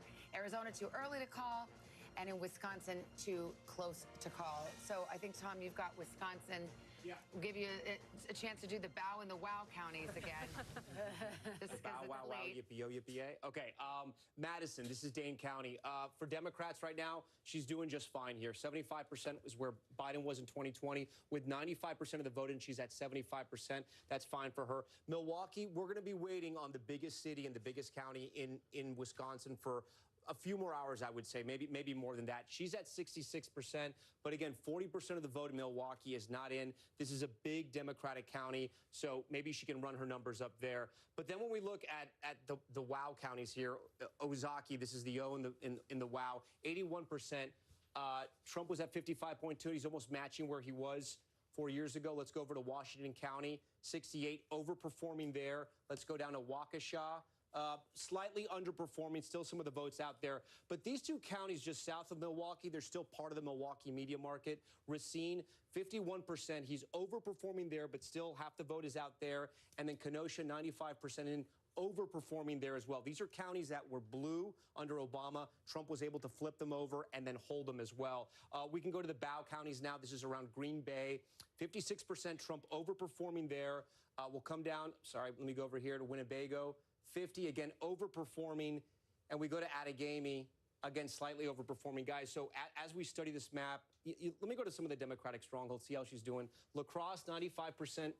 So, look, it's a slight drop. But, again, when we're talking about a margin of 20,000 votes, that's what it was in 2016 and 2020. You want to be on top. You want to be overperforming everywhere you look. She's about at the same mark, slightly higher, but not by much, in Eau Claire. And then another one we're watching, Sauk. This is one of those bellwethers, 50%, matching Biden 4 years ago. 95% of the vote is in. And we'll look at Dorr. That's one we're watching. She's on top, but only by about 466 votes. It's unclear if he'll catch her. She may take Door County. It's still unclear in Wisconsin what's going to happen, guys. All right, well, back with our panel now, including our guest, Jim Messina, former White House Deputy Chief of Staff under President Obama. Mark Lauder remains with us. He was part of the 2020 campaign for Donald Trump. Great to have you both here. Jim, when you see those trends that Tom has been walking through, and there's a consistent of underperformance, what does that tell you about the Harris campaign? Well, the county that Tom just walked through that really scared me the most, I ran President Obama's campaign, and I was obsessed with Bucks County in Pennsylvania. Where Bucks County goes, we go. And we spent more time and resources there, and the Harris campaign did too. They had huge operations on the ground. The fact that they're not going to win Bucks County is really difficult and starts to say to folks, hey, you know, we have a problem here. The other thing is there just may not be enough turnout in Philly to get there. And I've spent my entire adult life waiting for Philly to come in. I just have anger. I hate the Eagles. All right, relax. Exactly. But, you know, every 4 years we're having this discussion. Usually it's enough. 6 out of the last 7 elections, Democrats have won Pennsylvania. Tonight, we're not sure there's enough out there. But we were having the discussion several times this evening about, you know, has there been a failure to recognize that the electorate is changing, that everything you think you may have known doesn't represent what we see today? Well, what those numbers show me tonight is Democrats have a rural problem. We are absolutely bleeding votes in historic numbers. Barack Obama did very well in rural America. It started with Hillary. Biden did a little bit better. But when you look at the numbers, what's happening tonight, the gender gap is there. Women are performing in the suburbs. That's not the problem. The problem is we're just doing 2 to 4 points worse in rural, and we're not getting the big turnout in the cities because we're bleeding some of the young voters you guys have been talking about. But also, Donald Trump keeps finding more voters in these rural areas. I mean, I think there's, you know, you often hear in these political shows that you all host, you know, you hear about the ceiling that Donald Trump has. Oh, he can't get over 48. He can't get over 49%. He's found more voters, and we're seeing it tonight when he's overperforming in some of these ruby red rural districts. Which, by the way, for the 3rd time you run for president, that just never happens. And I really do think that his campaign has figured out a way to do this and really target some of these demographics. Obviously, the young white male was the right thing to do. Getting into minority communities was the right thing to do. You know, Democrats need an entire autopsy if it goes the way it looks like to say, what do we need to do here? But does Trump transcend politics as we know it? I mean, that he was been able to be as successful as he had by sticking his finger in the eye of the political establishment, of going where no other candidate could or had gone before. What is true is Donald Trump has always been underestimated by Democrats and has always figured out a way to juice turnout in ways that we thought were both abhorrent and didn't make sense to Democrats, but clearly has worked tonight. And this is that was a story of 2016, and it is a story of tonight. You know what's interesting to me? I'm thinking back to the Republican National Convention when we were all sitting there and Hulk Hogan came and ripped off his shirt in sort of that moment of sort of super masculinity. And one of the conversations that we had at the time was about this, and it just, as it's named, so-called bro vote, right? The young male voter. And the Trump strategy all along had been supercharge the base, boost that turnout, crank it up big time, get those so-called low propensity voters. People, listen, young guys typically don't show up to vote all the time, and they typically don't show up to vote consistently. I will tell you that the Trump campaign has, for a bit now, been feeling good about being able to get those low propensity, those people who don't typically vote, out to the polls, specifically with young people. What's so interesting, because we heard anecdotally, again, from some of our correspondents about frat houses, fraternity brothers getting really into voting for Donald Trump. So I don't know if this is, we could call it the bro wall, is that somehow Donald Trump has gotten these low propensity young male voters to come out and vote for him. It is the hardest demographic in American politics. Males under 30 to turn out. They're the lowest turning out segment. I've spent hours on your show, you and I, talking about running up the numbers with women. And, the Harris campaign did some of that tonight. The Trump campaign decided, let's just give her that and let's go grow our electorate differently. And it looks like tonight that worked. We've got another result on one of the abortion referenda. Well, let's go to Laura Jarrett in the newsroom. Laura, what do you have? Yeah, Lester, this was another ballot measure, this one in Arizona, where overwhelmingly by a vote of 62%, that ballot amendment has now passed. Again, this would be a constitutional amendment that would enshrine a right to an abortion up to the point of viability, which is roughly 24 weeks of pregnancy. Obviously, a big difference in this battleground state, where currently it's a 15-week restriction on the right to abortion. So a big difference there. Again, we haven't yet made a prediction on the ultimate race for president in that state. But again, the ballot amendment we can project has passed there, Lester. All right, Laura, thanks very much. And what's interesting on that front, there's also another ballot initiative in Arizona that has to do with immigration. And the thinking was that maybe that would turn out, if people were going to turn out based on this abortion ballot initiative, maybe they would also turn out based on the immigration ballot initiative, that those would maybe lean Trump. But the Trump campaign has thought that there would be quote-unquote ticket splitters or ballot initiative splitters, people who would back former President Trump in Arizona, but also back this ballot initiative that, as Laura reports, has just passed. One of the things that I think is so interesting is we're talking about expanding the amount of voters who came out to vote for Donald Trump is this decision that he made not to campaign with Nikki Haley. And a lot of people thought, oh, that's going to be a big misstep. To your point, Jim, it was his way of calculating, I'm going to focus on driving out the mail vote, because a lot of people thought, boy, that's a risky strategy. Why wouldn't you have Nikki Haley? But he also never made any overtures to Nikki Haley voters. When Nikki Haley dropped out of the race, there was never a sense of, here's an olive branch coming to my tent. But there were a million people that voted for Nikki Haley in battleground states. And I mean, that's a real gutsy move to say, you know what, I'm not interested. But the true answer is you could have done both. Like, he could have done both, like a good presidential campaign usually would. In a race where 70-some% of Americans say we're on the wrong track, this race was really close because Donald Trump couldn't ever grow his vote past these young voters we're talking about. Had he been able to do both those things, to your point, 1 million people voted. They were just sitting out there. I remember Nikki on one of your shows this week saying, no one's called me, no one's asked. Because they decided, to your point, they were going to go jack up low propensity white males, and it may have worked. Let's go check in on battleground Michigan. NBC's Jesse Kirsch is in Detroit. Are they still counting into the night there, Jesse? Yeah, Lester, we're trying to get some clarity. As I mentioned earlier, we were hoping we would have the tabulation from the city of Detroit around midnight. We have not gotten any confirmation at this point if that has been completed, but I do want to emphasize something that we're seeing coming out of the surrounding areas. Dearborn, Michigan. That is a community that has a large population of Arab Americans. And what we've been watching for is the potential impact of the war in Gaza, the situation in the Middle East that has been going on for months, and how that might impact the vote here. And we're starting to get some early indicators. At this point, this is not the complete data. Of course, we're still waiting for more votes to come in, including the absentee for Dearborn. But when we look at what we know so far, the breakdown we're seeing is former President Trump has 47% of the vote in Dearborn. Vice President Harris has 27.5% of the vote so far, and third-party candidate, Green Party candidate Jill Stein has 22%. The warning signs around this issue go back to the Democratic primary. President Joe Biden, when he was still at the top of the ticket for the Democrats, he had over 100,000 people vote uncommitted in protest of his administration's stance on the war in Gaza back in the primary. We've seen both campaigns make a concerted effort to make outreach to this community on this issue. Vice President Harris over the weekend at a rally in East Lansing, Michigan at Michigan State University on the campus singled out the war in Gaza at the top of her remarks. We saw President Trump in his final campaign rally of this cycle, potentially his last ever as a presidential candidate in Grand Rapids, Michigan, on Monday night, really into early Tuesday morning. At that event, he had a Muslim mayor, a Muslim American mayor from a community in Michigan speaking there.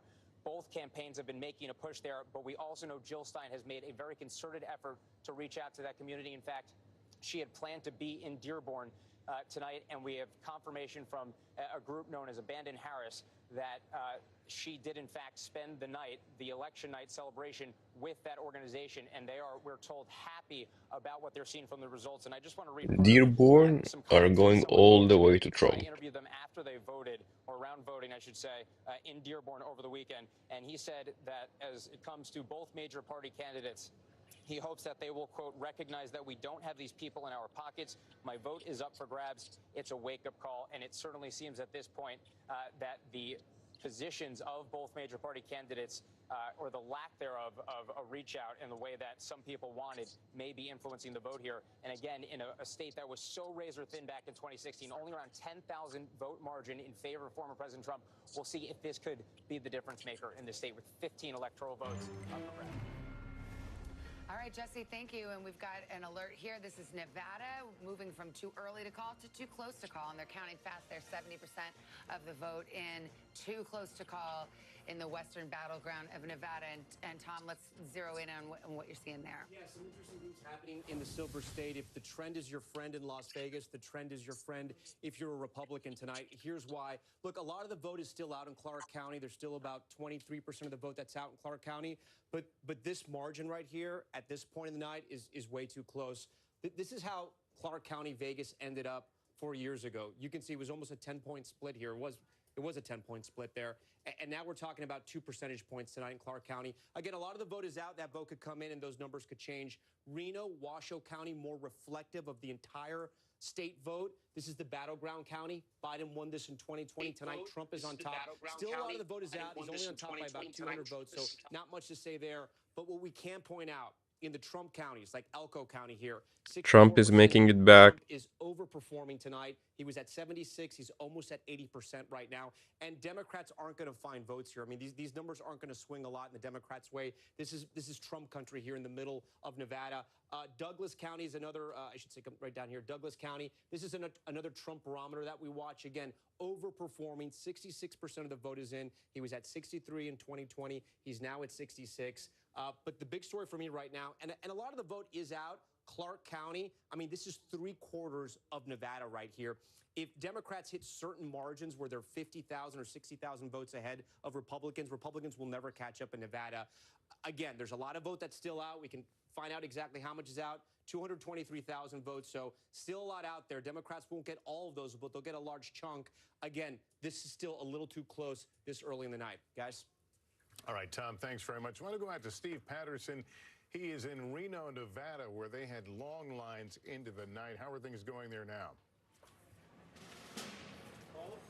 You know, Lester, really an experience, a process that is sort of winding down in most counties across the country is only just spooling up here in Nevada. As you mentioned, you know, voting really ended just a few minutes ago with some of these counties sort of ending the process. People were still in line hours after polls closed. And so the count couldn't really start until it happened, which is why Tom Yamas reporting, obviously, that it's still too close to call, too early to call at this point. Several counties still need returns to come back. It is still very early on in the process, but we saw almost immediately Republicans sort of jumping out to this early ballot lead when it came to turnout. That was sort of the reading on the wall that I think a lot of folks had, and specifically in those counties in which, you know, Tom Yamas was pointing out that are red, they're going to stay red. this sort of the math doesn't change in those areas. There's really only two population centers in this state, which is Washoe and which is Clark, Vegas and Reno. If she doesn't build up a big enough firewall that we see these returns happen over the next few hours, then it's going to be very tough for Democrats to make up that ground. I spoke to both campaigns. They both feel like they still have a good shot. Obviously, Democrats and Republicans both aiming for another subgroup here, nonpartisan voters. It is a huge, huge segment of the electorate here in Nevada. It is larger than Republicans, larger than Democrats. Of course, they all have their opinions about which way they break, different leanings, and I think both campaigns feel like they're seizing on that. They feel like they know their voters in that group, but that's what makes it so notoriously hard to read in this state. Which way are these nonpartisan voters going? And I think that's sort of what we're going to be focused on within the next few hours. It may not be until 2 o'clock, 3 o'clock tonight before we start seeing legitimate, solid returns that'll tell us one way or another how the state is going to go. All right, Steve, thanks very much. That's Mountain Time, too, by the way. So even later here on the East Coast, let's go to Garrett Haake. He is at Trump headquarters in West Palm. Any word on whether we will hear from the former president? We will, Savannah, and soon, I'm told by a campaign official. Donald Trump is on his way across from Mar-a-Lago to here in West Palm Beach, and he is expected to speak soon. Now, what soon means is a little bit of a open to interpretation, but Trump himself made it very clear earlier today he does not have a lot of patience with this vote counting process. He wants this to be over tonight. He thought earlier today it would be over tonight. And it was his desire to speak tonight. Now you see that picture breaking up a little bit as he makes his way across the bridge to West Palm Beach. This ballroom is full. Secret Service starting to kind of close the doors, urge people to get in. They're cranking up the music, Savannah. I do not think it will be long until we hear from former President Trump. And that will be an interesting situation because if assuming the status quo exists, he will not have been called as the next president. Well, we will recall that he declared victory in 2020 when, in fact, he lost. So we'll see what his verbiage is here. What are you going to say? I was going to say I've been speaking to some of his allies, and there's sort of this divide about how he should approach this night. And some of them are saying you should be very aggressive. You should get out there and claim victory if, in fact, you think that's where this is headed. Others are saying, look, let's just walk a very fine line. I'll be really curious to see what he says, because this election, unlike 2020, the numbers are on his side. And again, we still have a lot of votes that need to be counted, so we don't know what the ultimate conclusion is going to be. But it's notable he's coming out in Harris. Yeah, to be clear, in 2020, he declared victory. The race hadn't been called one way or the other. He hadn't lost yet. He lost 5 days later. You've got some new information, Garrett?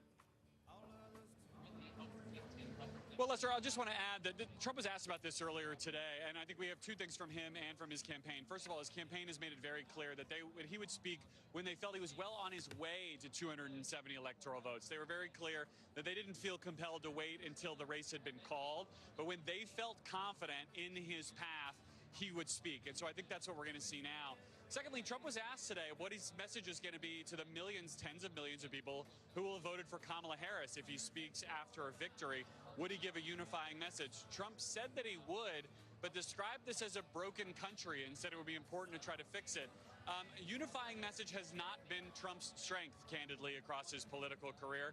But he and his campaign are keenly aware of the expectations of this moment, especially if he speaks before the race is called.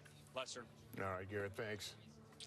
And stay with us. Our NBC News election coverage returns right after we take a quick break.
Kristen Welker hosts Meet the Press every Sunday on NBC. NBC News Daily is #1 for afternoon news across all of television. I'm Morgan Radford. I'm Vicki Wynn. I'm Kate Snow. And I'm Zinklea Samwat. What's happening around the world? Israel's military is building up there along the border. And what matters here at home? New numbers are out today showing more encouraging signs for our economy. Let's zero in on exercise. We know we're supposed to be doing it. What does it do for our health? What needs to change for social media to be a safer place? NBC News Daily, weekdays from 12 to 4 on NBC News Now.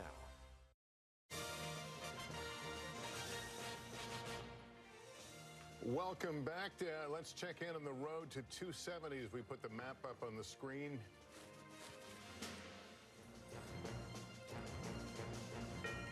All right, there's the road to 270. Donald Trump inching closer to the magic 270. Harris with 194. Let's take a look at Pennsylvania, the important battleground state, maybe the most important. Donald Trump with a narrow lead there. That is still too close to call. 93% of the vote in Pennsylvania. This is what it looks like in Michigan right now. Trump out with a lead over Kamala Harris and a 225,000 vote difference. 67% of the vote in. That's too close to call. Wisconsin, another key battleground state in play. Too close to call there. 89% of the vote is in there. And we can show you Nevada with its 6 electoral votes. Too close to call. 37,000 vote difference. Minnesota, it is Kamala Harris leading, but that is characterized by our decision desk as too close to call. 85,000 vote difference in Minnesota. Tom, we'll send it back over to you. Yep, we're going to be looking at Arizona right now, the closest margin in 2020. At this hour, we have about 53% of the vote in. It's really tied up. It's pretty much 50-50 right now. Trump's slightly ahead by 16,000 votes, but it's still very early. Maricopa County, 60% of the vote. This is sort of, you want to win here to win the state. Harris is on top right now. We can compare her to 4 years ago. But again, half the vote is out in Maricopa County. But she's kind of where she wants to be. She's doing a little better in Pima County. Again, half the vote is out, but she's overperforming there than where Biden was 4 years ago. But when we go to the Trump counties, okay, places like Yuma, Trump is overperforming. 52% in 2020. Again, there's only 35% of the vote in, but he's at 64%. And we can actually, if we move the state over here, I'm going to pop over all the red counties, and you can see how he's overperforming. 68. Now at La Paz, 71. We go a little further, Mojave, 75. He's at 76. We'll come over here to Navajo, 53. He's at 61. Still half the votes out over there. Finally, 58 and 60%. So you can see, I want to show you an interesting stat, though. So remember where this race is right here, right? It's neck and neck. Let's go to the Senate race here, and it's a much different story. Look how much ahead Gallego is over Kari Lake right here. So you could have that split ticket voter effect in Arizona happening right now. Again, Gallego's at 52%, Kari Lake's at 46%. When we come back to the president's race, 50-49. So you can see what's happening there. We even heard Jen Psaki talking about this, right? There could be voters who, you know, the border's important to them, the economy's obviously important to them as well, and they could be picking Trump for the presidency, but Ruben Gallego for the Senate, guys. I think the abortion ballot measure passed as well in Arizona. So, you know, voters aren't always sticking to the categories people want to put them in. Can we see the Nevada Senate race? So if Gallego gets the Democratic seat, that's a hold for the Democrats, and Jackie Rosen trying to go back to the Senate and hold that seat. How's it looking in Nevada? Look, this is neck and neck right now. And Dems thought that they were going to have this, you know, this was a lean Democrat. They didn't think this was going to be a tough race for them. This is a little tough right now. But again, a lot of the vote is still out in Clark County. Let's see. We can see how compared to Biden. She's slightly underperforming Biden. But again, there's more than 20% of the vote out in Clark County. I don't want to make too much assumptions about Nevada without sort of a majority, all of Clark County in, or at least 90% in. In Washoe, which is more reflective of the entire state, neck and neck there. I would say, I think it's fair to say at this point with the vote where it is, Sam Brown is overperforming. Jackie Rosen, of course, the incumbent here. Not great news for Democrats right now, but it's still a lot of the vote is out in Las Vegas, and that's what's going to really decide this election, Savannah. Yeah, and we're waiting for the Montana Senate seat as well, where John Tester is looking to hold on. You can check in on that, report back. Oh, no, look, you're so fast on that board now. What do you say? Tim Sheehy, look at this. The incumbent John Tester is down. This was the most expensive Senate race, I think, maybe ever in Montana here. This was a huge fight, and we only have about 30% in, so we can't really draw too much from here. But we can see how, this is a very red state. Trump was at 56. He's performing at 51 right now, so he's sort of underperforming. But look, it's still early in the night. There's still 70% of the vote that's out in Montana. But this is one we're going to be watching closer there's still a lot of counties that haven't even reported vote yet. So still very early in Montana, but the Republican, Tim Sheehy's on top. All right, Tom, thanks very much. We're back with our panel now, along with our guests, Claire McCaskill, former Democratic Senator from Missouri, and Mark Lauder, Strategic Communications for the 2020 Trump campaign. Good to have you both here with us tonight. Claire, let me start with you. We may hear, Donald Trump sooner than later. What can he say that will make it a less bitter moment for those on the left? Oh, boy, that's a really hard question. First of all, do I think he will? Will he try to reach out and be a unifier and try to acknowledge that this country is divided, incredibly divided? I don't think he will. That's not who he is. That's not how he got elected. And I don't know him. You could probably answer this better than I could, but it doesn't seem like to me that this would be the moment where he would not try to be his authentic self, which is I'm a marauder, I'm a disruptor, I'm somebody who I'm going to be your fighter against everything you hate about government. I think he'll stay with that kind of theme tonight. Let me ask Mark, is that how he ran?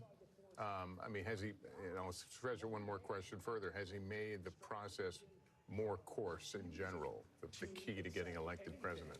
Well, I think obviously he's got his own unique style, and he speaks in his language. But I also think, when we were talking about this earlier, I think Jim Messina was talking about it, that Democrats had made the decision to basically just campaign to be anti-Trump.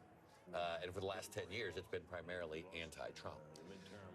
I remember coming down the stairs with him as president-elect the first time in 2016, and I thought actually he gave a much more open speech to bringing the country together, because that was his first moment speaking as president-elect in 2016 in the wee hours over here at the Manhattan Hilton.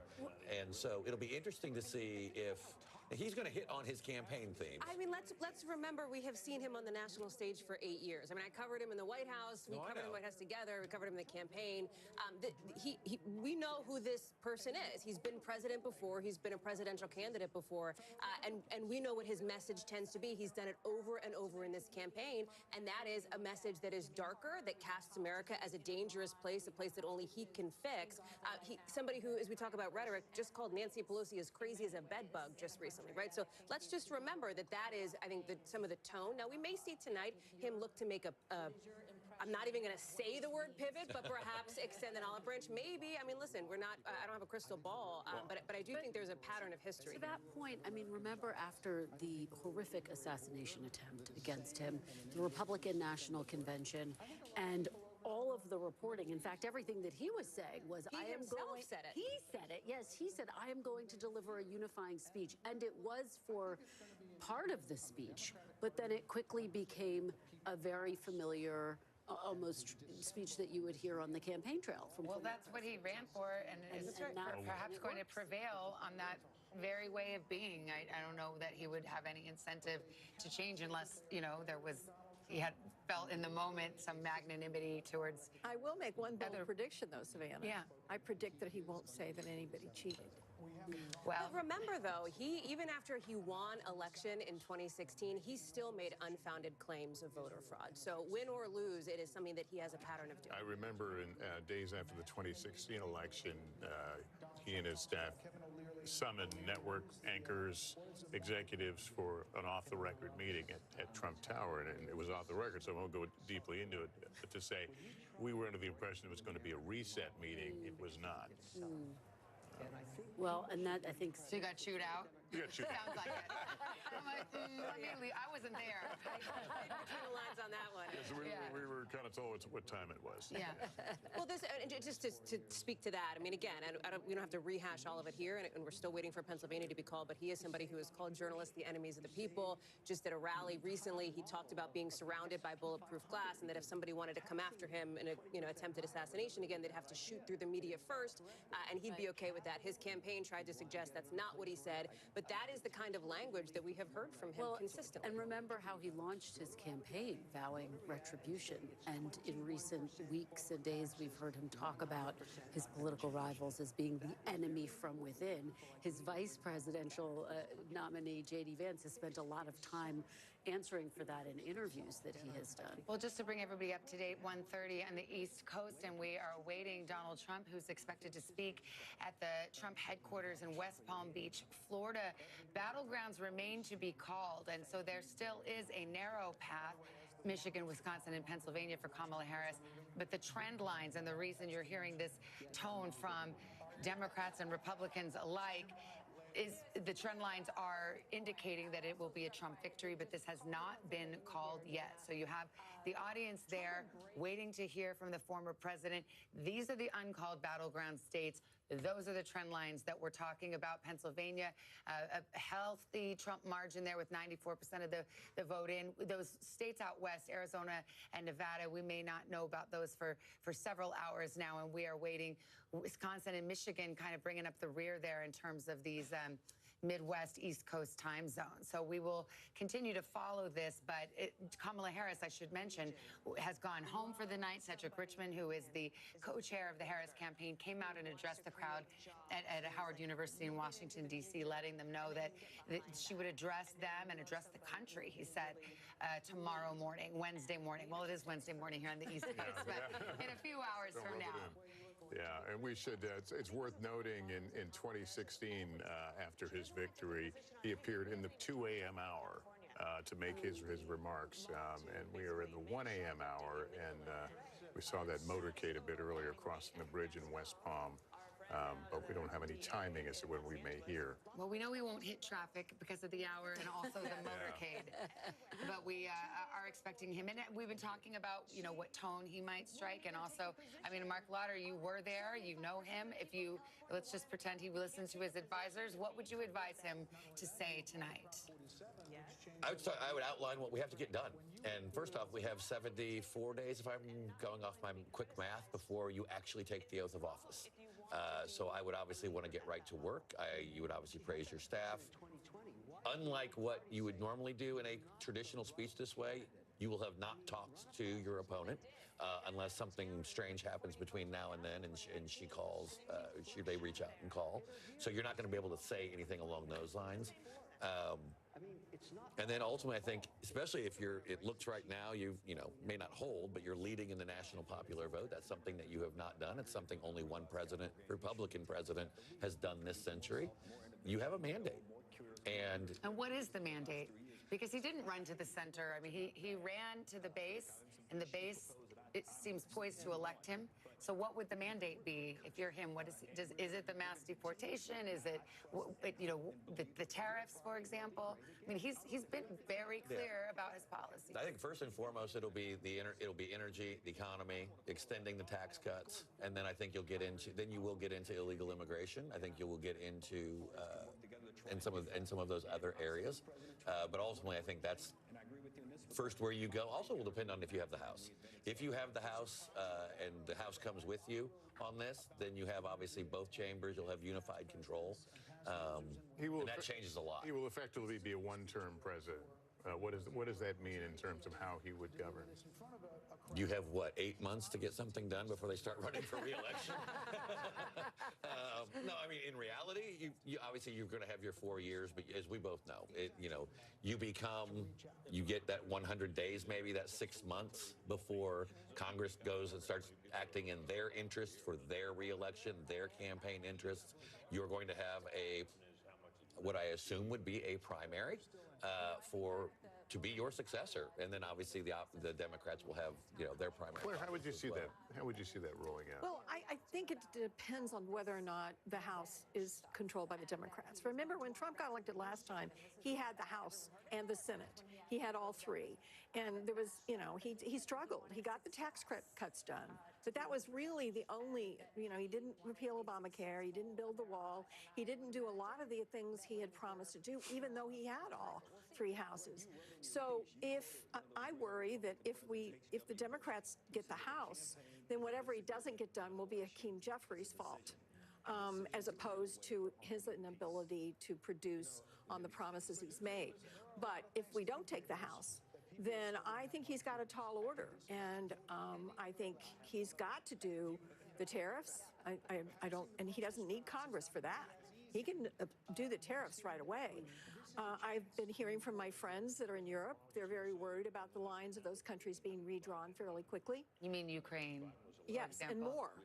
Orban and other autocrats that now will feel this is a green light. I think NATO will be greatly diminished. I think our European allies will be very, very nervous. So that's another whole piece of this. So I think it really is important for us to know whether the Democrats take the House before we start speculating too much. And part of me, I want the Democrats to take the House because I think there'll be a check. On the other hand, they also will be a scapegoat. Well, let's be clear. If the Republicans hold on to the House, they have the Senate. If they win the White House, you have an ideological 6-3 Supreme Court. You will have the Republicans in charge of every branch of government in this country. And not to raise this specter, but it is possible that if Donald Trump wins another term, if that happens, and we have not called Pennsylvania or the race yet, so big ifs here, but if that happens, you could maybe see some court retirements if there is a Republican Senate, Republican House, Republican in the White House as well, and then the court could become even more conservative. Again, potentially, I don't want to go too far down that road. Let's see how the night shakes out, but since you brought it up, Savannah, just to throw that in. Well, that brings us to Tom Yamas and the Commonwealth of Pennsylvania. We've been talking so much about those collar counties. I want to talk about the I-222 corridor, and I know we have some PA homies in the house tonight. I'm sorry if my highway is not exact, but it kind of cuts through here. And I want to talk about this because when we look at the counties and how Trump's doing here, this is where the Hispanics are. This is the Latino corridor, if you will, in Pennsylvania, because I want to show you how important this is. So when we start, we can start right here. We'll start in York County, overperforming in York County. As we move up, Lancaster, about even there. We'll keep going. Berks County here, overperforming again, almost all the votes in there. We go to Lehigh now. She's underperforming. Harris is underperforming from Biden. Trump is overperforming. And we finish over here in Northampton again, Easton, PA. Again, he flips this county, overperforming there. And then I want to show you the polls, guys, right? This was the exit poll that sort of, I don't want to say it surprised us, but this told us that the story was going to be different tonight. This is Trump support among Latino voters in Pennsylvania. Look at this number. 2020, 27%. In 2024, 41%. It was just not Latino voters. And again, I know this could change. These are early exit polls. So look at the breakdown here. White, 55, 57. But even black voters, he grew his margins there from 2020 to 2024. And again, that Latino margin, that spread right there. And I bring this up because we were talking a lot about that Madison Square Garden rally, that joke that was made about Puerto Rico and Puerto Ricans and how it would affect the race and how it would affect what happened in Pennsylvania. So far, we have not seen it have any tremendous effect. Again, we'll get all the data post-Thanksgiving, and we'll be able to sort of figure all that out. But right now, it looks like it's not affecting those Latino counties in Pennsylvania. I do want to get a check-in on how the collar counties are doing around Philadelphia. And we'll, again, Biden's number, where Trump is. This is statewide. We're going to start in Chester County. Harris is underperforming, still about 15% of the vote left out there. Montgomery County here, again, underperforming. We come down here to Delco. 62%, 61%, almost about the same. But again, if you want to win Pennsylvania, you have to be at the same mark as Biden or higher. And then Philadelphia right now, this is not a great number for her. This is pretty bad. Again, 15% of the vote, more than 15% of the vote is still out there. So she could claw that back. And I don't want to forget Bucks County here. This is the big one tonight when we talk about the collar counties in Pennsylvania, because Democrats need to win this. They need to win all the collar counties. Biden at 51 in 2020. Tonight, Harris underwater at 48 and Trump up at 50. He may possibly flip Bucks County. 75% of the vote is in. Hallie Jackson's the Bucks County expert here, so I'll leave it to her. No, correct me if I'm wrong. It was in Biden County in 2016 as well, right? By a slim margin. It was Clinton County. You're right. I'm sorry, Democratic County, of course. Yeah, but this was the only Collar County. Yeah, Hallie, you're right. This is the only Collar County Republicans thought they had a chance in, or could at least claw back some of the vote, maybe peel back some of the Democratic support. And tonight it looks like it's happened. We're still waiting on a quarter of the vote. But that's a strong, when you see a number like that in Bucks County, you know it's going to be a tough night for Democrats. And as we talk about the education gap here in this race, I will just point out that Bucks County does have a bigger education gap than you see in some of those other Philadelphia suburban counties as well. You have an area like Lower Bucks, you see more of sort of that blue-collar voter there. And the fact that Erie County also has gone for Trump, that's a huge bellwether in the state. And that's why Democrats who are texting me are saying all of these signs are just not headed in the right direction. Well, I mean, Joe Biden, of course, picked up, he did better, in some of those rural places. He, is sort of from Scranton or Scranton adjacent, grew up there, but then obviously went on to have Delaware as his home state. But I mean, he did better in some of these rural places that we're talking about. Well, what was interesting is that when Biden won it, when Obama won it, he drew out a very large African-American population and vote in the Philadelphia area. Yes, did well in the collar counties. But Biden really won it because of the collar counties, and that's what made his win in Pennsylvania so different. Everyone's speechless here. I guess it really is 1:40 in the morning, except for they're not speechless. They're cheering there at Trump headquarters. I think we can go West Palm. Yeah, I think we must be getting close to that moment with Donald Trump. It's motorcade. We saw it coming, so I think... Garrett Hake is there. Yeah, he's there. We can listen to him and hear what the crowd is hearing. Yeah. Savannah, I can tell you right now, the anticipation far outpaces the available information about what Donald Trump will say and when he will say it. They're broadcasting another network in here, and we're getting a lot of cheers from a crowd who is anticipating a victory speech. I can tell you on the platform behind me, you probably can't quite see it, but the glass is up. The teleprompter glass is up for prepared remarks. But I think it's possible that part of the delay here may be that those remarks don't yet exist. Trump told reporters this morning after he voted that he hadn't written anything yet. He hadn't written a concession speech. He hadn't written a victory speech. He is something of a superstitious person, and it's possible he did not want to put anything on paper early, not knowing the results. For right now, I'm like tapping through my phone. We're reaching out to campaign sources, but I think part of the problem is Trump himself may not be entirely clear what message he wants to give to the country when he decides to step forward and give it. Savannah? All right, Garrett, thank you. Let's go over to Peter Alexander at Harris headquarters, where they're shutting it down. Cedric Richmond had just came out a little earlier saying that we will not hear from Kamala Harris tonight, but we will tomorrow. Any further word there, Peter? Right now at this hour. Yeah, I think most accurate to say that we are shutting it down at this point, shy of 2 o'clock here. We're the only ones left, a matter of reporters here who are sort of bundling up their gear in anticipation of the vice president returning to Howard University, her alma mater, as we were told. I guess it's later today. She'll be speaking today, Wednesday, not just to her supporters, but to a national audience as well. Obviously, this thing isn't done yet, but certainly based on the expressions we saw, the information we're getting from those in and around the Harris campaign, it doesn't feel like a winning night for them, a successful campaign. We heard a funeral-type atmosphere from those top donors who were gathered at a hotel not far from here. Kamala Harris never arrived at this location, not dissimilar to Hillary Clinton back in 2016 when it was one of her aides who came out and said she wouldn't be speaking, that she would deliver remarks the next day. Ultimately, it was then when she delivered a concession. So they're keeping close eyes on Pennsylvania, but the bottom line is, there are key demographics and critical counties and crucial states where they're just underperforming. Peter, I'll ask you to stand by right now. We have another call in Nebraska in the split electoral votes.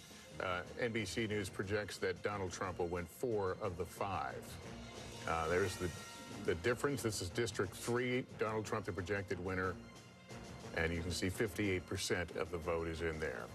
And District 2 remains outstanding. That's the one in the Omaha adjacent district that usually goes blue and is expected to tonight as well. I think we await District 2.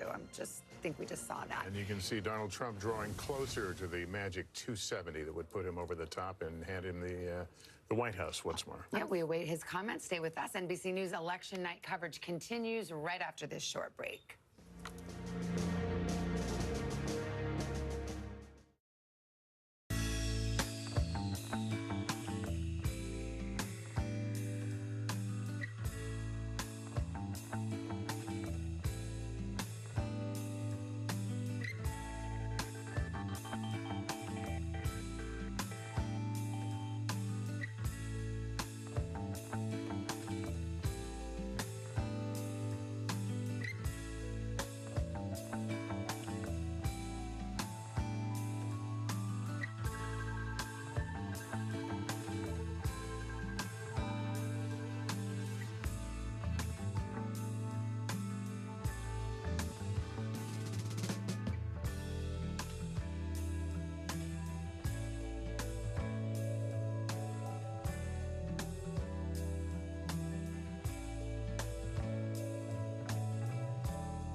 mornings are full of possibility and energy. And how you get set for the day ahead matters. It's about getting caught up and getting ahead, because every day deserves the best start.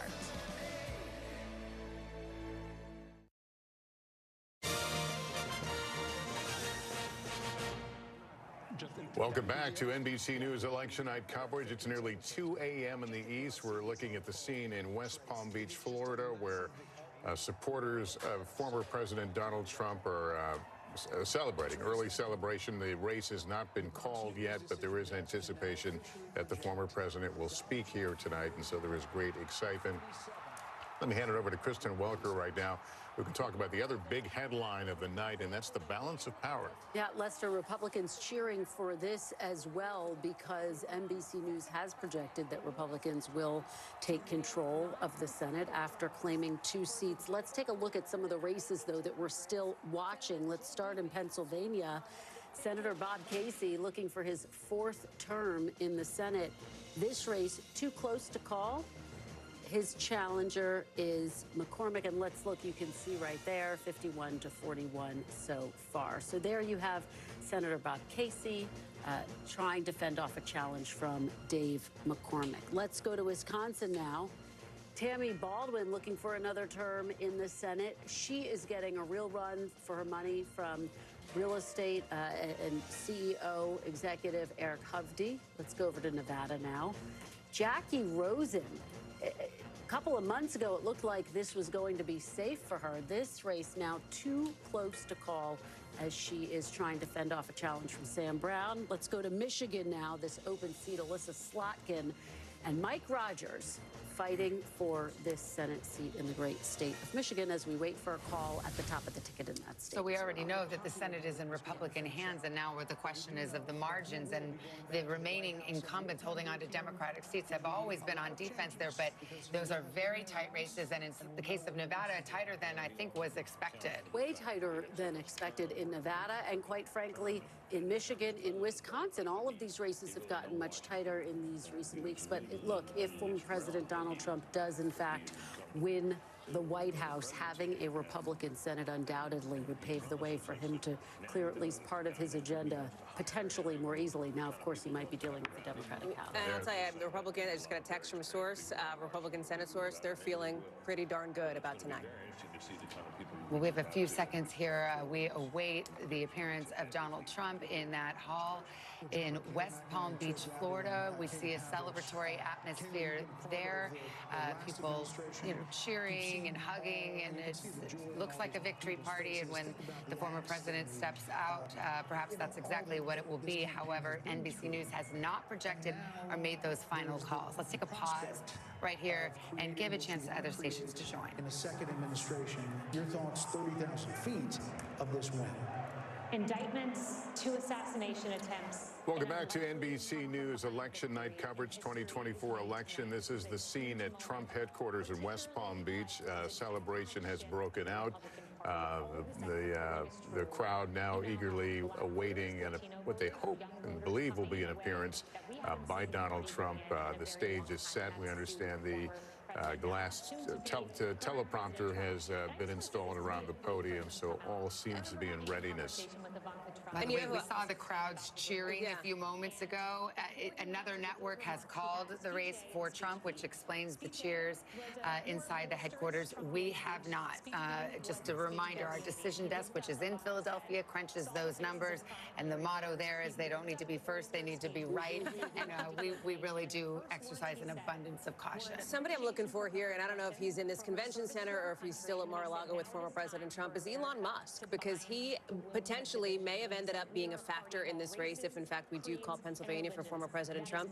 He created this super PAC, put a ton of money behind Donald Trump in this state, did that very controversial $1 million a day giveaway to people who would sign a petition arguing for, First and Second Amendment rights, et cetera. I think it was something like $118 million that he poured into this race behind former President Trump, and has become a very close ally of his.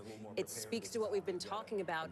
Young men, there's this picture, Mar-a-Lago, Elon Musk, Dana White, UFC PC guy, out there with By the Donald way, Trump. speaking of, I mean, first of all, Elon Musk hours ago tweeted or X'd or whatever you call it now, game, set, match. So he's already been feeling that victory. But let's talk about RFK. Robert F. Kennedy Jr.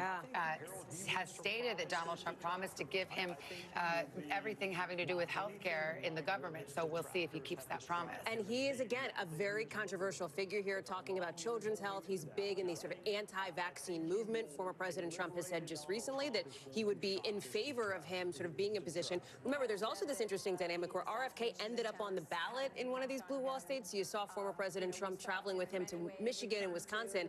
It seems like to remind people, no, he's with me, right? Put my name at the top of the ticket, not RFK Jr.'s, but he has been brought into the Trump fold as well. Well, Elon Musk is so fascinating because he was actually in charge of part of the Get Out the Vote effort.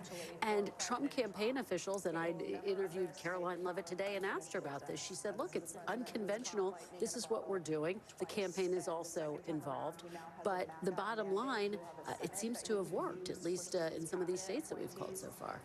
We just saw the actor Jon Voight among those gathered waiting to hear from President Trump. I think we have former President Trump, Garrett Haake at Trump headquarters in West Palm. Are you getting any guidance on the timing? Savannah, I've got nothing but bad news for you. I have no guidance, and in fact, Trump campaign officials who are texting me back have no guidance. So we're all in a bit of a waiting period here for the former president, I think, to make the decision to come speak. You mentioned another network having called this race. Obviously, not a decision we have made. NBC News not making any projection, but I do think that will weigh on Trump's thinking now that his audience here in the room believes he has won. I've not laid eyes on Elon Musk yet, but I have seen Tucker Carlson, who was part of the sort of core group of folks at the Mar-a-Lago party earlier this evening. Everyone who was there has decamped for the convention center. So really, the stage is set for Donald Trump's moment whenever he chooses to take it. And this crowd is ready. I've been watching people who in many cases have been here for hours and enjoying the cash bar quite thoroughly, hugging and smiling and dancing along to the program, ready for a victory celebration that for them has been a very long time coming. Hey, Garrett, let me ask you, you know, we've been reporting for weeks that this is going to be a tie, and we've seen, you know, what Democrats now see. Was there any expression of pessimism? Was there concern that, you know, there but for the grace of God go I, you know, Republicans could have gone in the same direction as the Dems? When I talked to people within the Trump campaign the last couple days, there were a lot of nerves because what they were trying to do was very much unproven. They had a theory that they could expand the electorate, they could turn out all these new voters, they could convince young men to show up and vote, and it was totally unproven.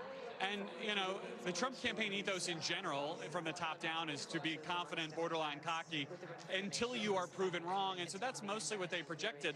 But in these last couple days, they saw the same polls we did. They saw, I think, the vice president's closing message. They saw Donald Trump at a lot of his rallies kind of failing to deliver the knockout blow with his own closing message.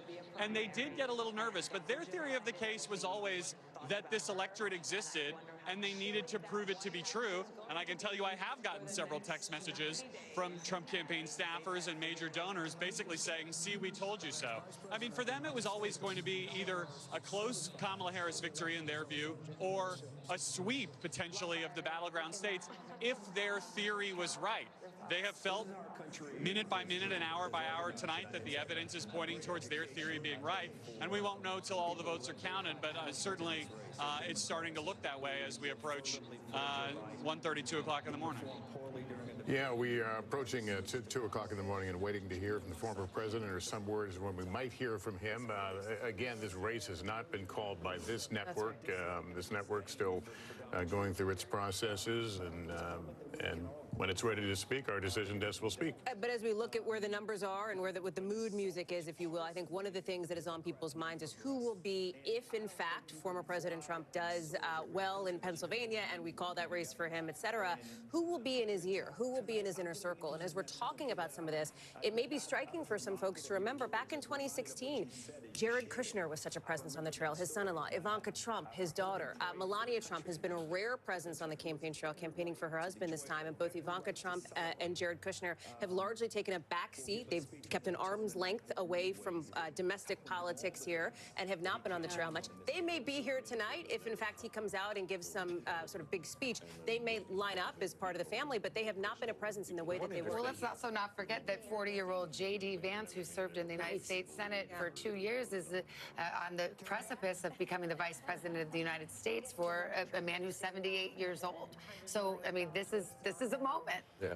The one thing I'd say about the who would serve in the administration, I think this is actually a better opportunity for him coming back after the 4 years in between, because normally when you have the second term, you just shuffle the chairs on the deck. You've got the number 2 person was really good, so we'll move them up to number 1, and maybe I'll move you over to another. He's cleaning house. I mean, the house got cleaned, and now he's able to rebuild the entire thing. I think he will put, for example, Robert F. Kennedy Jr. Do you think he says, you know what, I'll give you the FDA or the health department? Or HHS. Yes, exactly. Those are Senate confirmed, and so unless you went with an acting role, Which he would he be. himself has said he doesn't mind having acting heads in there. I mean, I'll leave that to him. But what I'm also going to say, though, is that when it comes to, whether it's in the national security space, in all the other spaces, he's learned from that. I mean, I was there the moment he walked into the Oval Office for the first time as president, about 7 o'clock p.m. on January 20th, 2017.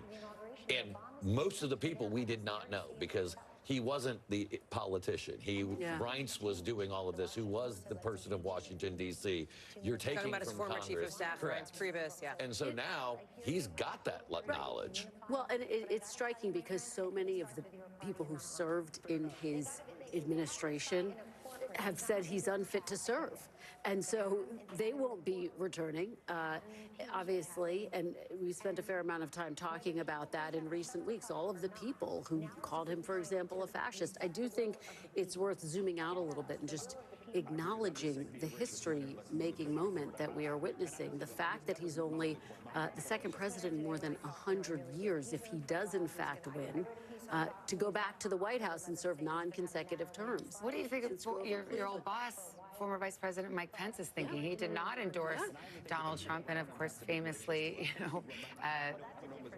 did his constitutional duty on January 6th to the chance of hang Mike Pence. What do you think he's thinking right now?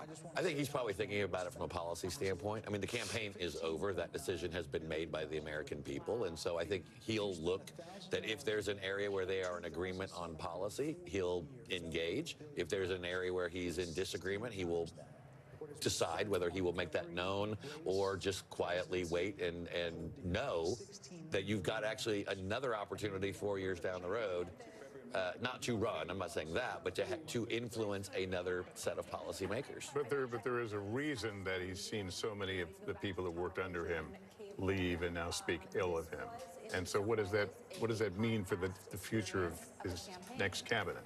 Well, I think a lot of times you have to realize how to communicate with him and also what your role is. I mean, I think this is one of the big disagreements I think we had in Washington, D.C. and with the bureaucracy in general, is to provide advice, to provide consent, to provide your best recommendation, but there's only one person who put their name on the line and was elected by the people of America to be the president of the United States. Claire, you had a thought, I'm sorry. Yeah, I think one of the things that a lot of people will be looking at is the military. We have a civilian-controlled military in the United States, but there is a deep ethos in the military, especially in the leadership, about the separation of politics and the military. And Trump at times tried to blur that line and was frustrated, I think, because he could not get the military to do what he thought they ought to do when they ought to do it sometimes. So I think it'll be interesting to see how the Pentagon handles this, because there are so many strong leaders in our military, and they have come up through the ranks, and they have transferred their families all over the world, and they have learned every part of military leadership. And I think there could be some bumps in the road as to how he handles the military and who he puts in charge. Well, in his first term, there were a number of administration officials who were there because they felt as though they could say no to him. They felt as though they were protecting the government. And by all accounts, this will be a very different second term. He was doing an interview with Sean Hannity, and Sean Hannity asked him if he would be a dictator, and he said only on day one. And of course, some of his supporters said, look, that was hyperbole, it was a joke.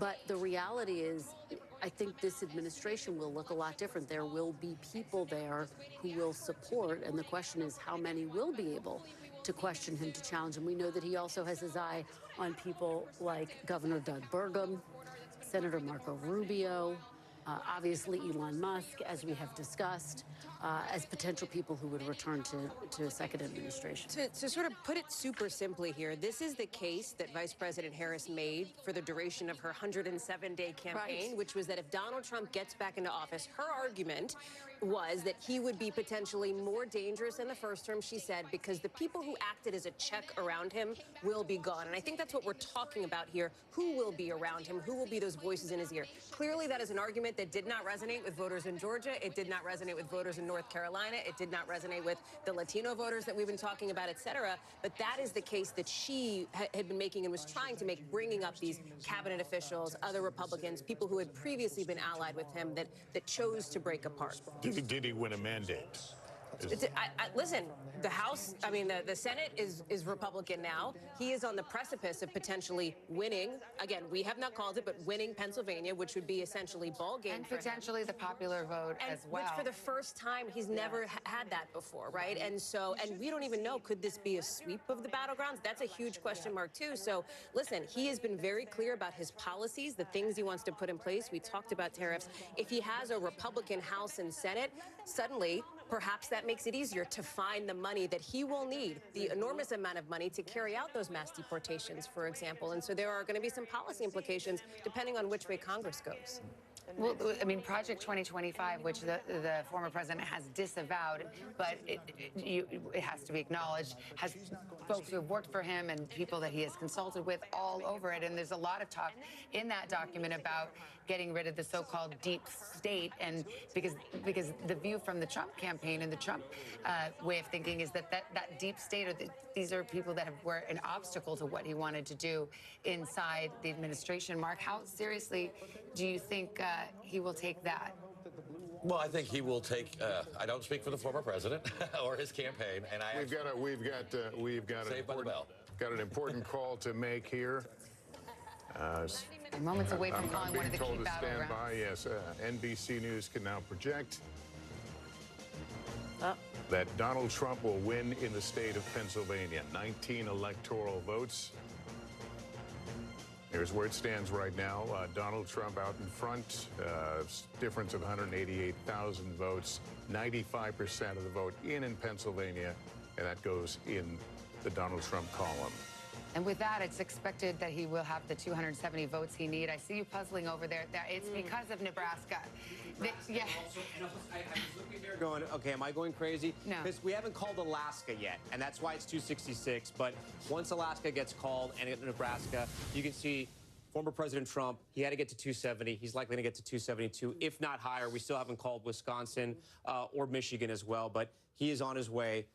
NBC News projecting him on his way back to the White House. And we were told he is perhaps a minute away now from coming on the stage at the campaign headquarters in West Palm Beach and to make his remarks to the crowd. The crowd very silent right now. I'm not quite sure what they're listening to, but they have been partying for quite some time. Well, this is history. Not since Grover Cleveland in the 1880s have we seen a president return to office after that gap. So a second term after a gap of time. 4 years later, Donald Trump will be the 47th president of the United States, as he was the 45th president of the United States, with the convincing sweep of several battleground states. Several battleground states still not decided, but the magic number of 270 electoral votes has been reached, and we will have many hours and days to talk about the coalition that he put together. But this is the scene at Trump headquarters in West Palm Beach as Donald J. Trump once again will assume the presidency on January 20th. The United States Senate will be in Republican hands. Democrats have lost control of the Senate, and the fate of the House of Representatives, currently in Republican hands, also in question. Democrats just need 4 seats to pick up to get control of the House. That would be the one check on Republican power, but it may well be that they sweep the House as well. So we have set the scene for you. This long campaign is over, and we await the former president to make his remarks. Tom, to be clear, how does he get to 270 now? He's at 266. Yeah, so right now he's at 266. If we fill in, and let me see, because sometimes when we get to a certain point, you can no longer fill in some holes here. But he wins Alaska, and then we go back. Oh, in Maine. There's a congressional district in Maine that we're still waiting on. You can see Maine is not filled out yet. There's a congressional district in Maine. Once he gets there, he'll get past 270, or he'll get right to 270, and that's where he'll stand tonight. And when we hit 2024, he'll likely get to 272. Again, and we haven't called Wisconsin and Michigan, so it could grow from there. But as Savannah mentioned, he got to 270. That's the magic number. We're projecting that Pennsylvania is a win for former President Trump. He is headed back to the White House. This is all, of course, assuming that Alaska and Nebraska and the Maine district go the way that we expect them to go. So I think Tom is making an excellent point here that we haven't hit that magic 270 number just yet. But with the win in Pennsylvania here, the thing I'm looking for, a couple of things. What is the Harris campaign going to say and do now? Because the last that we heard from them, of course, it was Cedric Richmond taking the stage. That memo had suggested to staffers, listen, we've got the blue wall. We're going to wait and see turnout in Philadelphia.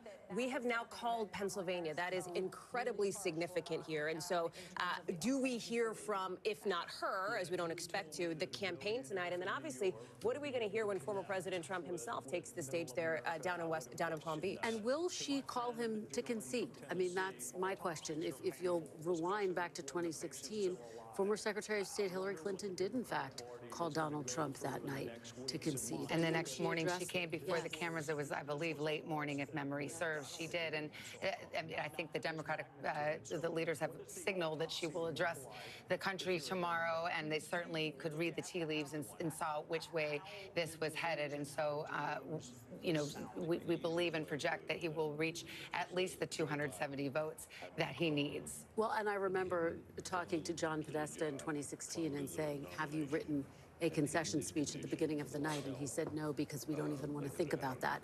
And you have to ask that question.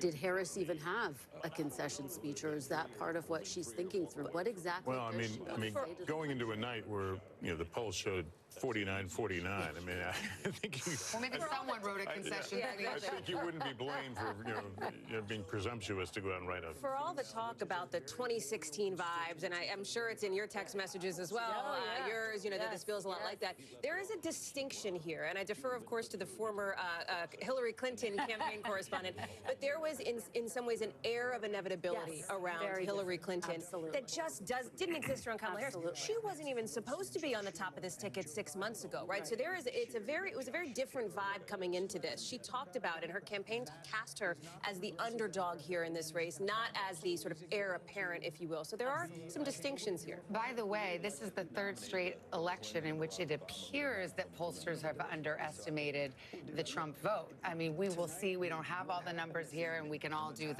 the comparison, but it does appear that he, at least, maybe it's not a polling miss, because those were, in most of these battlegrounds, dead ties, and within the margin of error. And if it's in the margin of error, it's not a polling miss.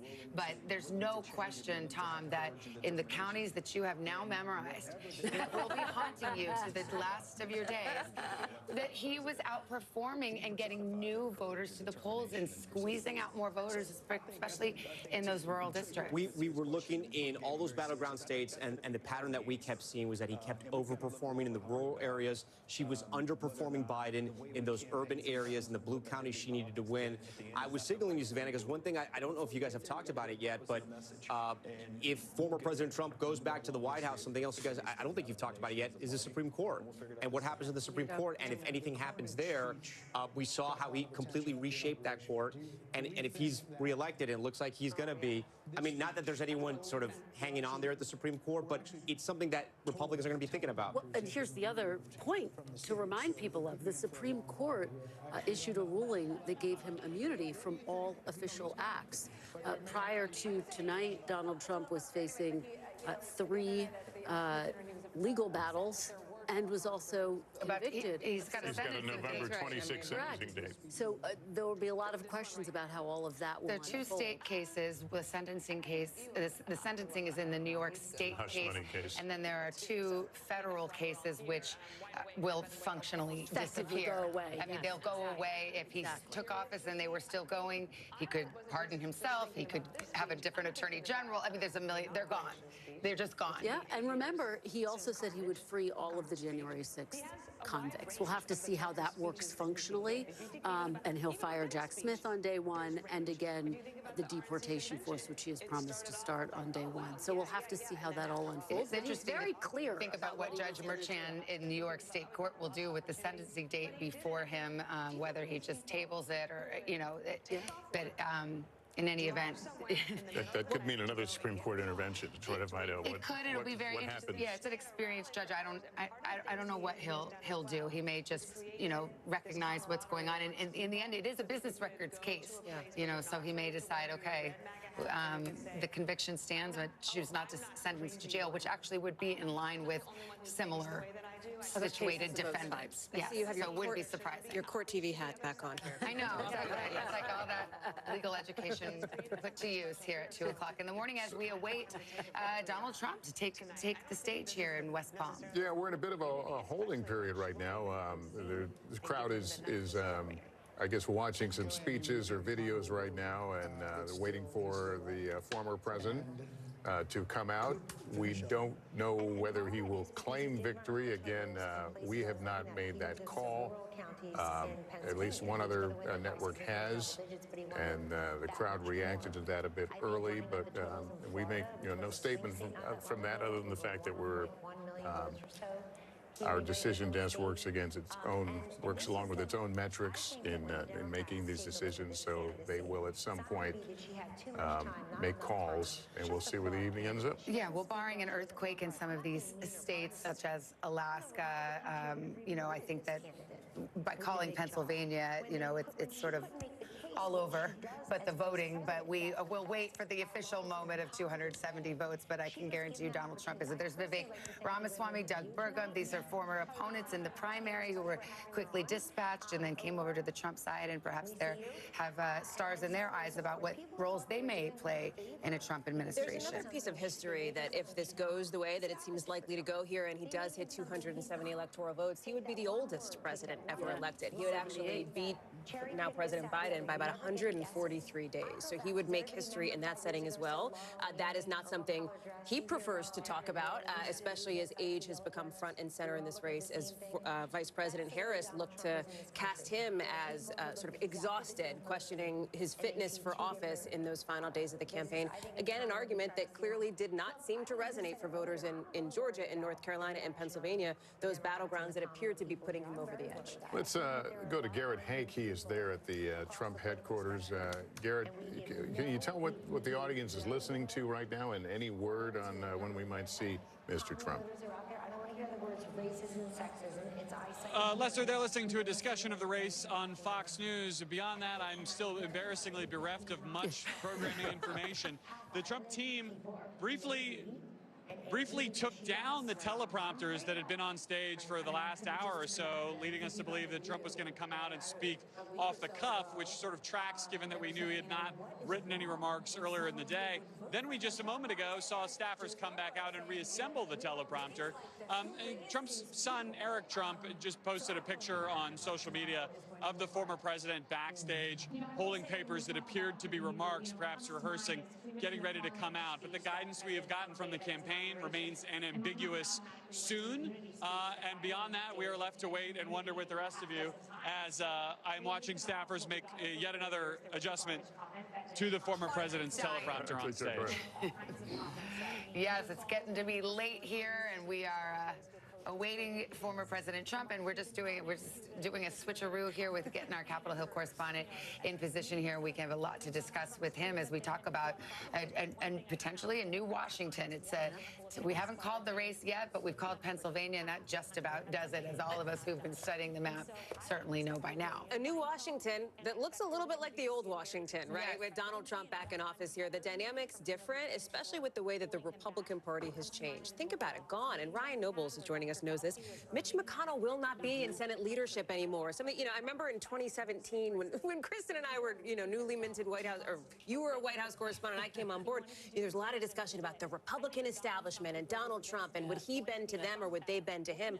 We now have that answer 8 years later, and that is what Washington, it seems, if this goes the way, barring any big surprises, will look like. Well, and that's what we were talking about at the convention. This is Donald Trump's Republican Party. Yeah, and the type of new senator that you're going to see coming in and joining the ranks of the existing senators are all senators that are in what you'd call the MAGA mold, right? These are people that have run campaigns that are in the same vein as the type of campaign that Donald Trump has run. These are people that very much sought Donald Trump's endorsement, felt that it was necessary to connect with him and his base. The best example of this is Mike Rogers, right? Former congressman from Michigan who, at a certain point in his career, attempted to try and break himself from Donald Trump, tried to be a part of this kind of anti-Trump establishment. Maybe he thought that was the future of the Republican Party. Went away from politics for a little while, came back when he saw that his seat was open in Michigan, and basically did everything he could to make himself in the MAGA mold. And now he's going to be a part of this new group. Oh, he could potentially be part of this new group of senators. We haven't called that. Yeah, I'm just peeking. He's leading it by a little bit. We have it as too close to call. Right. Well, you look at Senator Marco Rubio, who I just saw there. I mean, all of these former. The Fox News decision desk can now officially project that Donald Trump will become the 47th president of the United States. The former president's comeback will be complete with a win in Wisconsin, a state that he narrowly lost 4 years ago. He is now the second president in U.S. history to win non-consecutive terms. The first was Grover Cleveland in the late 1800s. Senator J.D. Vance will become the 50th vice president of the United States. Voters express deep frustration with the Biden administration, and former President Trump and the future President Trump overperformed in urban areas, particularly with men, proving that the strategy that they doubled and tripled down on over the course of the last few months absolutely succeeded and brought him back to the White House. 47th president of the United States. Former President Trump now defeats Vice President Kamala Harris, who entered this race just over 100 days ago. And for Democrats, they were projecting the possibility of running the table with battleground states. David Plouffe with the Democratic campaign of Harris campaign suggested that just yesterday. Now it is possible that Donald Trump runs the table with these states and builds on a big landslide electoral win. We don't know where the popular vote is going to finish out, but we do know that he will be going back to the White House, and with him, Britt Hume, will be a lot of changes because he will have been there once and will know what he wants to do. You know, he often accounts for the fact that he had so much turnover in his first term, in his term as president, by the fact that he really know Washington, and he was new to this realm that he had come to win the presidency in, and he promises us that now he knows whom he wants to hire. Now he knows the kind of people he wants to have around him. A lot of people are saying that means a lot of very experienced people around Washington will be ruled out, and maybe they will. But it's going to be very interesting to see the kind of people he reaches out to and reaches out for in the days and weeks ahead as he. And you've seen you can see the joy on all these people's faces. Think about the angst and the, all that this campaign has. Hey, Sean Hannity here. Hey, click here to subscribe to Fox News YouTube page and catch our hottest interviews and most compelling analysis. You will not get it anywhere else.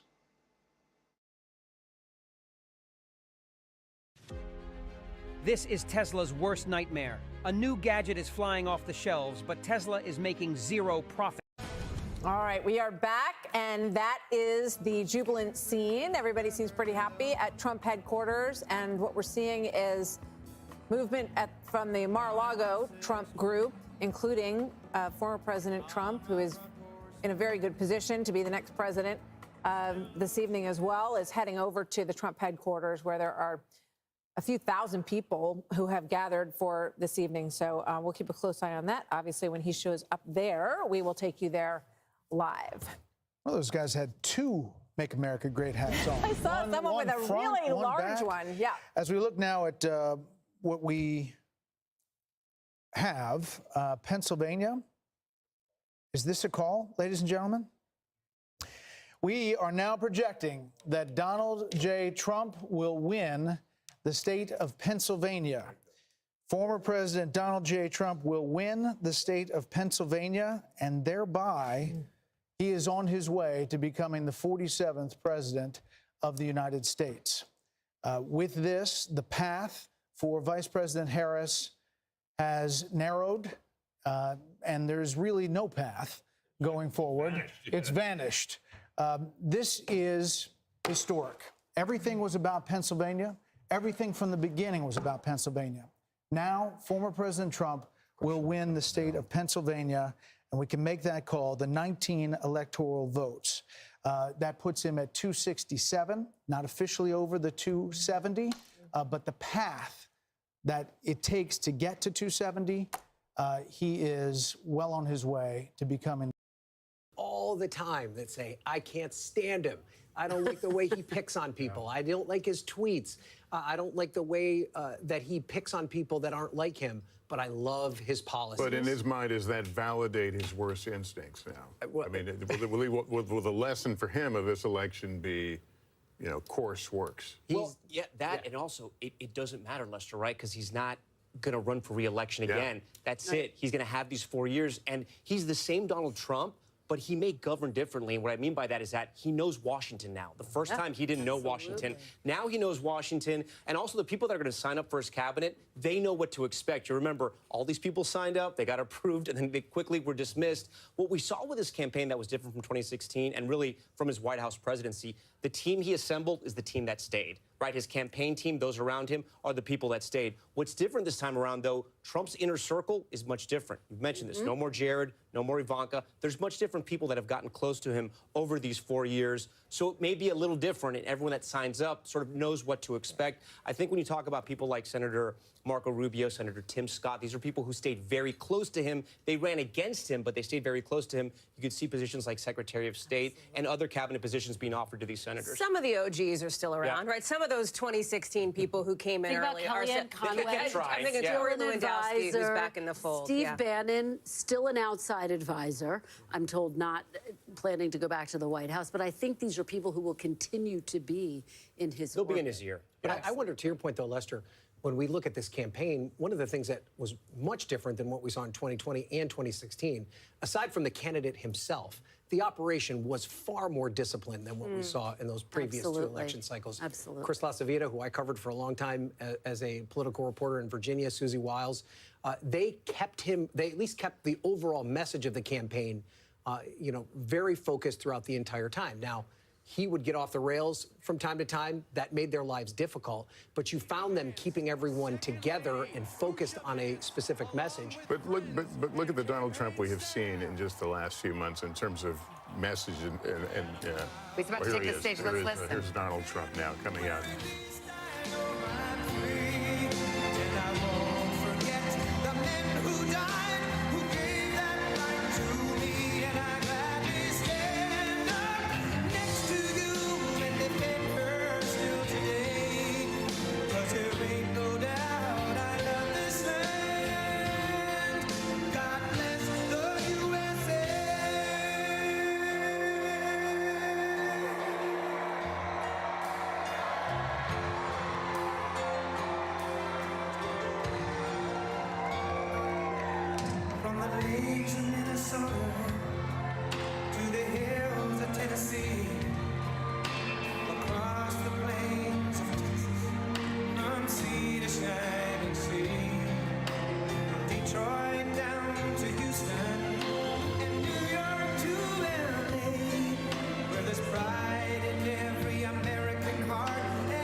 Thank you very much. Wow.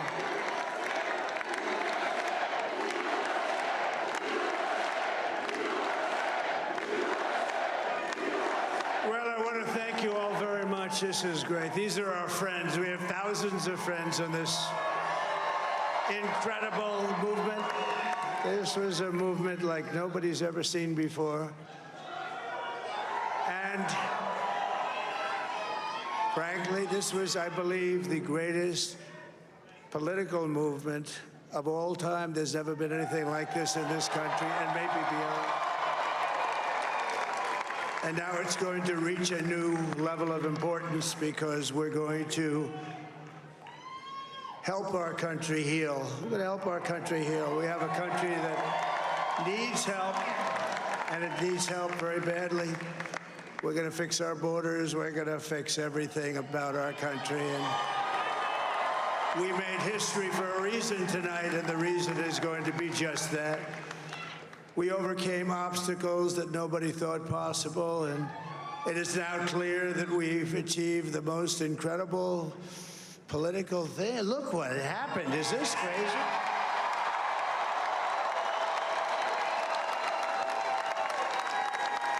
But it's a political victory that our country has never seen before, nothing like this. I want to thank the American people for the extraordinary honor of being elected your 47th president and your 45th president.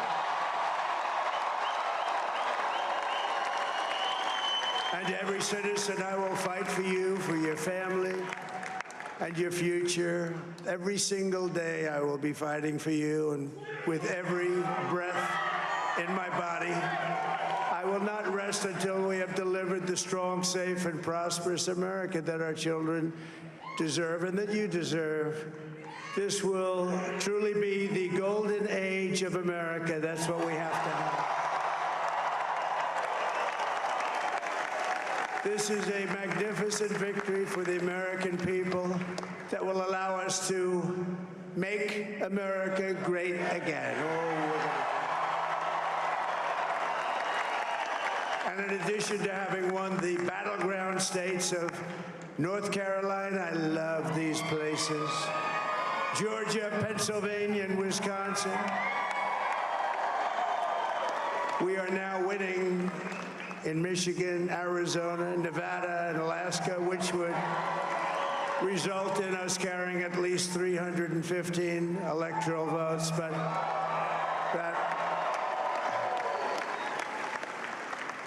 But it's much easier doing what the networks did or whoever called it, because there was no other path.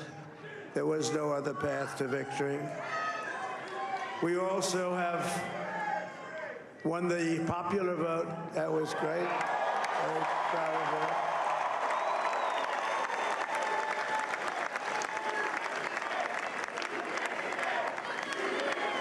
Thank you.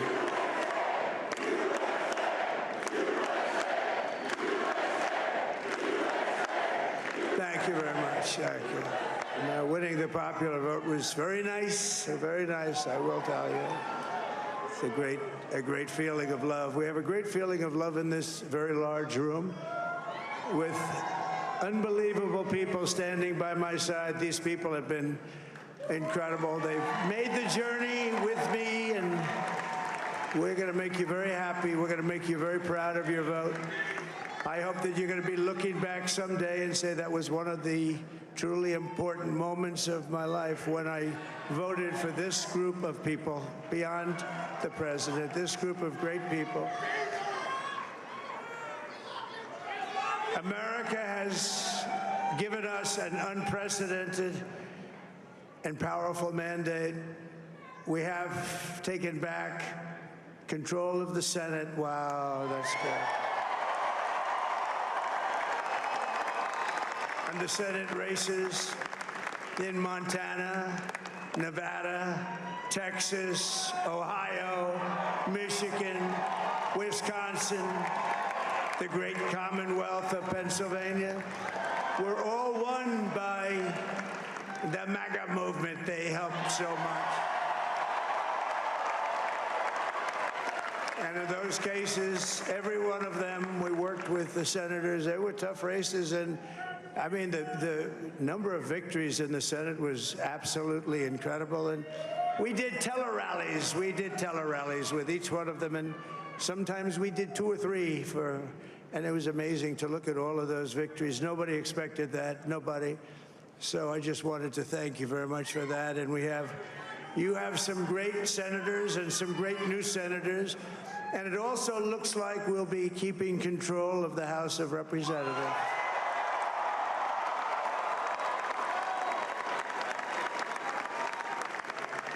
And I want to thank Mike Johnson. I think he's doing a terrific job. Terrific job. I want to also thank my beautiful wife, Melania, First Lady.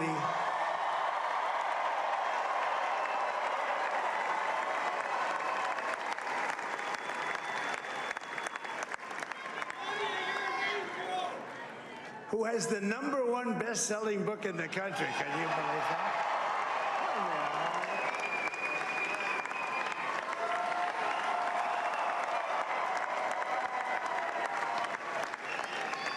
Oh, no, she's done a great job, works very hard to help people. So I just want to thank her. But I want to thank my whole family, my amazing children, and they are amazing children. Now, we all think our children are amazing. Everybody here thinks their children are amazing, but that's a good thing when you think they are. But Don, Eric, Ivanka, Tiffany, Barron, Laura, Jared, Kimberly, Michael, thank you all. What a help. What a great.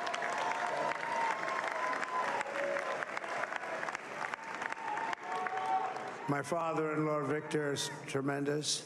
And we miss very much Melania's mother, Amalia. We miss Amalia, don't we, huh?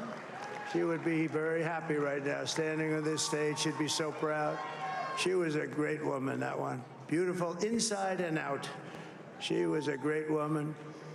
I want to be the first to congratulate our great, now I can say, Vice President-elect of the United States, J.D. Vance.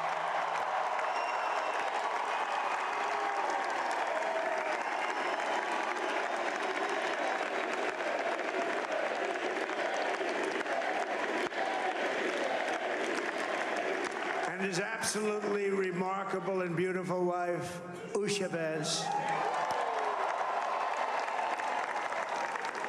And he is a feisty guy, isn't he? You know, I've said, go into the enemy camp, and you know the enemy camp is certain networks, and a lot of people don't like to, sir, do I have to do that? He just goes, okay, which one, CNN, MSDNC? He'll say, all right, thank you very much. He actually looks fun. He's like the only guy I've ever seen. He really looks forward to it, and then he just goes in and absolutely obliterates them. Say a couple of words.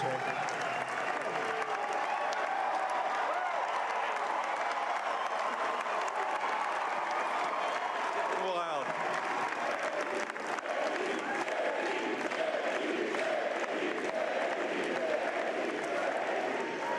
Well, Mr. President, I appreciate you allowing me to join you on this incredible journey. I thank you for the trust that you placed in me.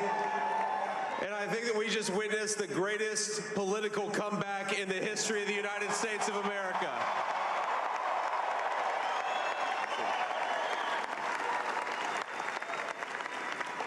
And under President Trump's leadership, we're never going to stop fighting for you, for your dreams, for the future of your children. And after the greatest political comeback in American history, we're going to lead the greatest economic comeback in American history under Donald Trump's leadership.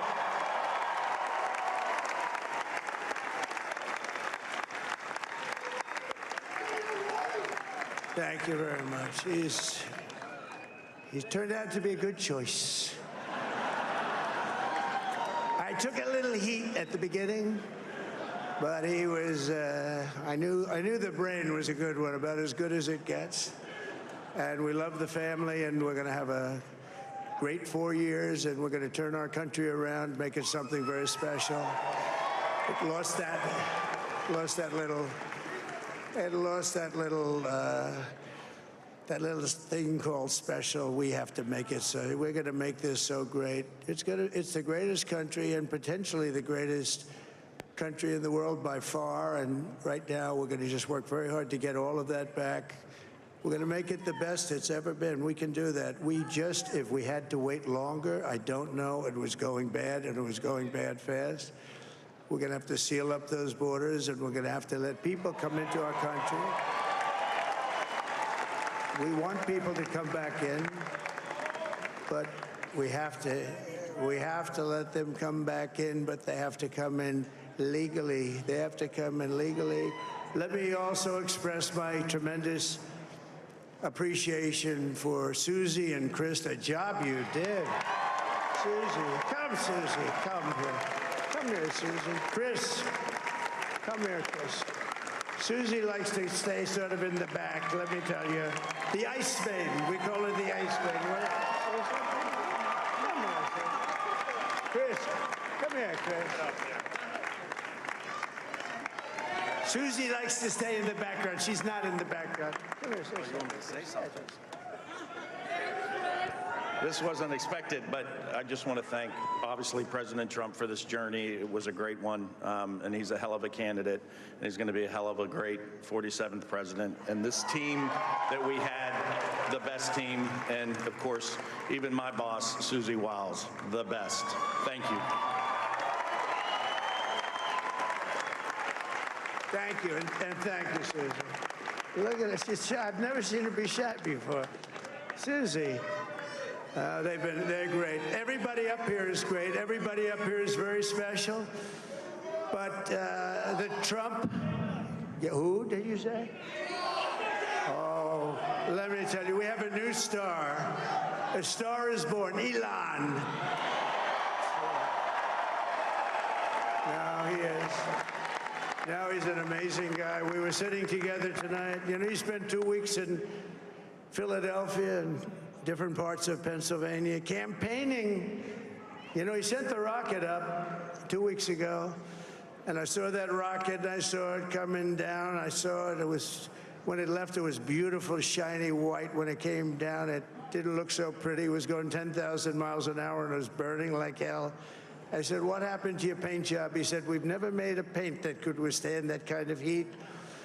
And but I saw it come down and turn around. And it was, you know, it's like 22 stories tall, by the way. It looks a little smaller than that, but it's big. And it came down, and you saw that fire burning. And I'm saying, only Elon can do this. It must be an Elon.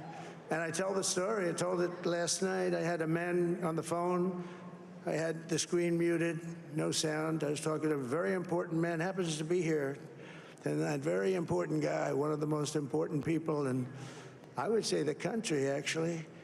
But, you know, I was president, and now it looks like I was going to be maybe president again, so I figured I could ask him to hold.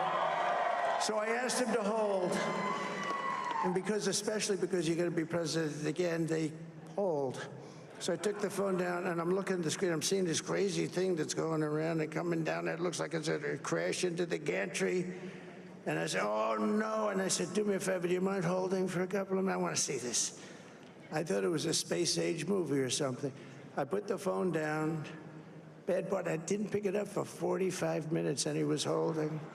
But this spaceship came down, and I saw those engines firing, and it looked like it was over. It was going to smash, and then I saw the fire pour out from the left side, and I put it straight, and it came down so gently, and then it wrapped those arms around it, and it held it, and just like you hold your baby at night, your little baby. And it was a beautiful thing to see, and I called Elon. I said, Elon, was that you? He said, yes, it was. I said, who else can do that? Can Russia do it? No. Can China do it? No. Can the United States do it other than you? No, nobody can do that. I said, that's why I love you, Elon. That's great. And you know, when we had the tragic Hurricane Helene, and it hit North Carolina, they were really devastated, the water. This was a big water, as big as we've ever seen, water hurricane. It built lakes out of nothing. Fields became lakes, and And the danger was unbelievable. And the people from North Carolina came to me and they said, would it be possible, at all possible, for you to speak to Elon Musk? We need Starlink. I said, what's Starlink? It's a form of communication. So I called Elon, and I'll tell you what, he had, and it was very dangerous. People would die. They had no communication. All the wires were down. I called Elon Musk. I said, Elon, you have something called Starlink. Is that right? Yes, I do. What the hell is it? He said, it's a communication system that's very good. I said, Elon, they need it really, really badly in North Carolina. Can you get it? He had that there so fast. It was incredible. So, and it was great. It saved a lot of lives. He saved a lot of lives. But he's a character. He's a special guy. He's a super genius. We have to protect our geniuses. We don't have that many of them. We have to protect our super geniuses. I want to thank some of the guys. You know, we have up here today the U.S. Open champion. He's a fantastic golfer. He's slightly longer than me. It's a little bit longer than me. Just a little bit. Bryson DeChambeau is up here someplace. What happened to Bryson? Where is he? Bryson. Oh, he was shot. He's hitting balls. Oh, he's on the way. He's hitting balls. Bryson. Oh, look at him.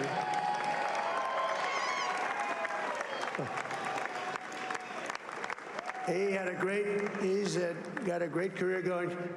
Great U.S. Open, Bryson. That's a fantastic job. And we also have a man, Dana White, who has done some job. He's a tough guy.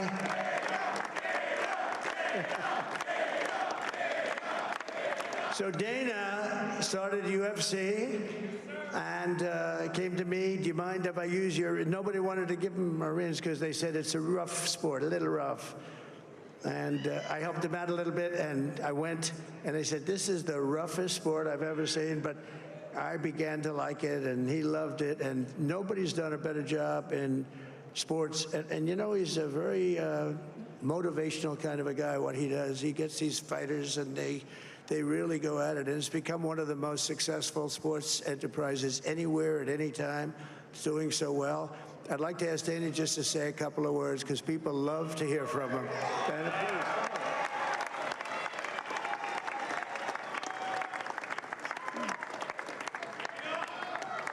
please. Nobody deserves this more than him, and nobody deserves this more than his family does. This is what happens when the machine comes after you. What you've seen over the last several years, this is what it looks like. Couldn't stop him. He keeps going forward. He doesn't quit. He's the most resilient, hard-working man I've ever met in my life. His family are incredible people. This is karma, ladies and gentlemen. He deserves this. They deserve it as a family. I want to thank some people real quick. I want to thank the Nelk boys, Aiden Ross, Theo Vaughn, busting with the boys, and last but not least, the mighty and powerful Joe Rogan. And thank you, America. Thank you. Have a good night.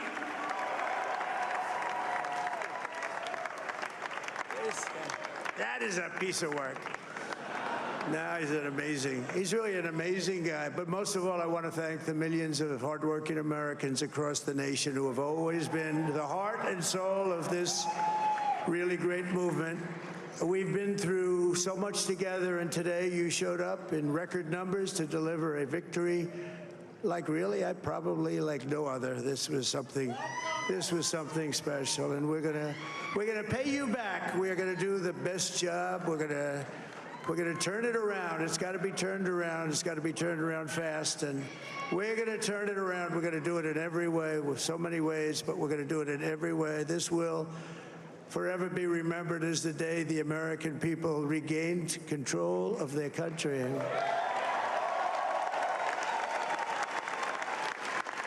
So I just want to say that on behalf of this great group of people, these are hard-working people. These are fantastic people, and we can add a few names like Robert F. Kennedy Jr. He came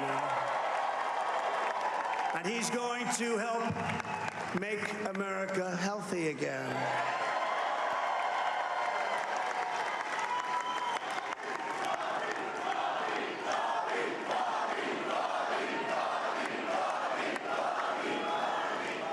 And now he's a great guy, and he really means it. He wants to do some things, and we're going to let him go to it.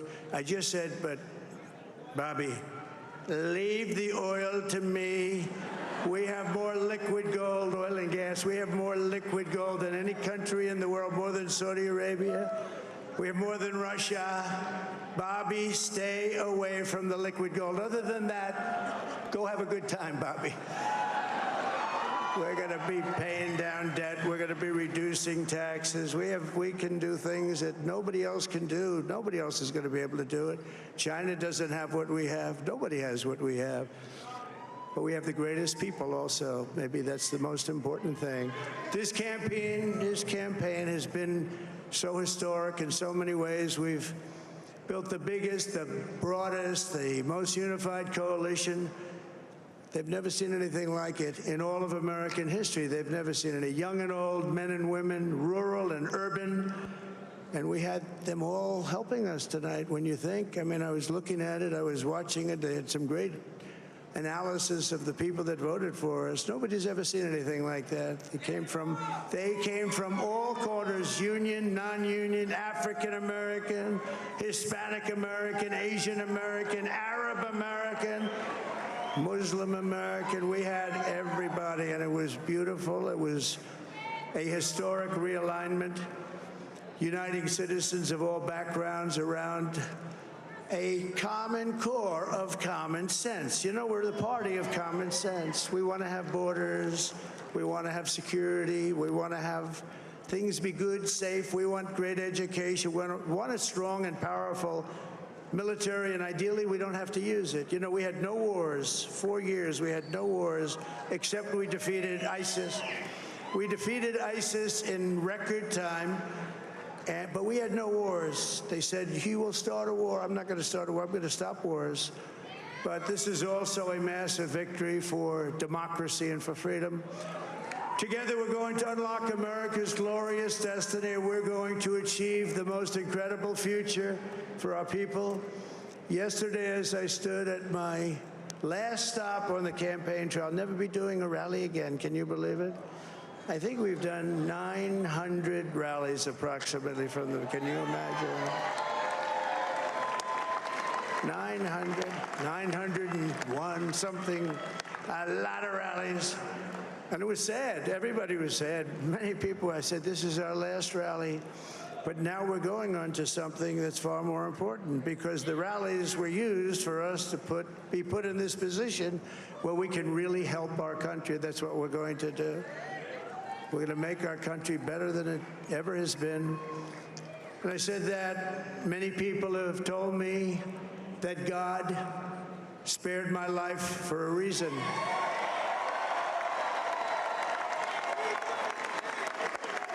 And that reason was to save our country and to restore America to greatness.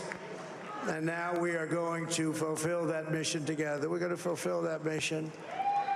The task before us will not be easy, but I will bring every ounce of energy, spirit, and fight that I have in my soul to the job that you've entrusted to me. This is a great job. There's no job like this. This is the most important job in the world. Just as I did in my first term, we had a great first term, a great first term.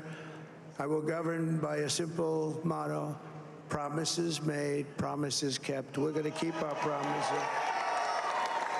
Nothing will stop me from keeping my word to you, the people. We will make America safe, strong, prosperous, powerful, and free again. And I'm asking every citizen all across our land to join me in this noble and righteous endeavor. That's what it is. It's time to put the divisions of the past 4 years behind us. It's time to unite. And we're going to try. We're going to try. We have to try. And it's going to happen. Success will bring us together. I've seen that. I've seen that. I saw that in the first term. When we became more and more successful, people started coming together. Success is going to bring us together, and we are going to start by all putting America first. We have to put our country first for at least a period of time. We have to fix it. Because together we can truly make America great again for all Americans. So I want to just tell you what a great honor this is. I want to thank you. I will not let you down. America's future will be bigger, better, bolder, richer, safer, and stronger than it has ever been before. God bless you, and God bless America. Thank you very much. Thank you. Thank you very much.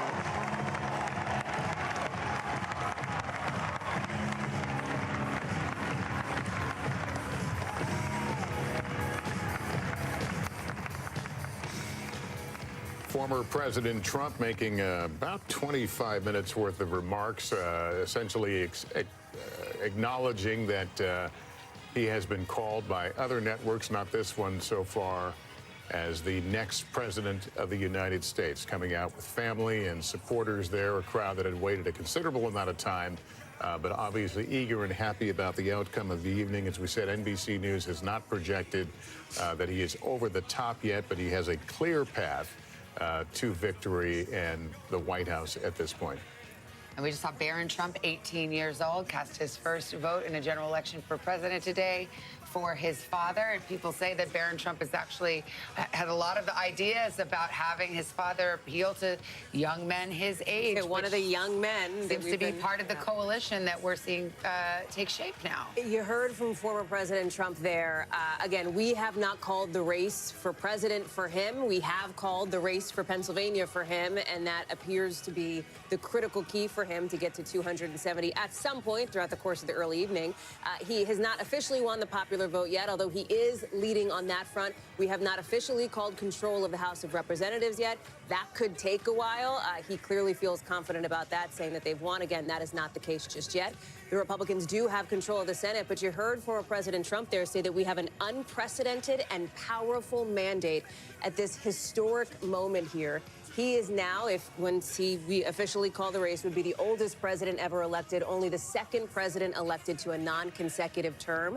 You saw him basking in the moment. At one point, he looked around and said something like, "Isn't this crazy?" I mean, he looked around and said that this even happened. He was extremely confident, at least publicly projecting that And in he the days raised before this moment. He talked about having almost lost his life at an assassin's bullet this summer, and talked about how he feels that some of his supporters, or at least feel that he was saved for this moment, and so he took that tone as well. And Savannah, he called it the greatest political comeback in the history of this country. He might not be wrong if you think about that. He survived 2 assassination attempts, right? One that was very close.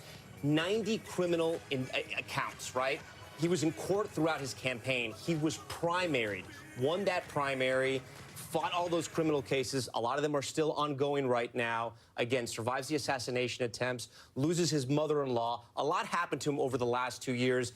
And here we are at this moment again where it looks like he's on his way to re-election. Yeah, he'll be, he's supposed to be sentenced, I think, the 26th of November on felony charges. And that, even saying that sentence here, right, in this moment, Well, is unprecedented. you have to right? wonder, though, and I think we'll have to go back and look. I mean, was that what turned it for him on some level? He would tell you that it is. Yeah, So the minute he started getting indicted, especially that New York case that was Fundraising numbers went up. His poll numbers went up. I mean, you could see the lines, the graph. I mean, Governor DeSantis thought he was on his way to the nomination. He was leading in all the polls.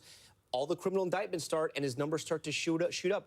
Democrats, even though they said they were following the letter of the law, some Democrats, Republicans will say, played politics with the law, and they went after him for political reasons. That might have been the biggest political miscalculation in the history of our country. And you talk to a lot of Democrats, they wonder if perhaps it took the Department of Justice just too long to get this process moving. I mean, if you talk to the folks that sat on the January 6th Select Committee, they wanted the DOJ to move a lot faster than they did. It wasn't until the Select Committee had done all of its work and then handed those referrals over to the Department of Justice that they moved specifically on the cases related to January 6th. And by that point, we were already into the campaign season. It became a political issue instead of a legal issue, and that may be something that they look back on and regret. It was really the big X factor hanging over this entire race. How would his legal challenges impact his political prospects? But just zooming out, we're talking about how historic this moment is.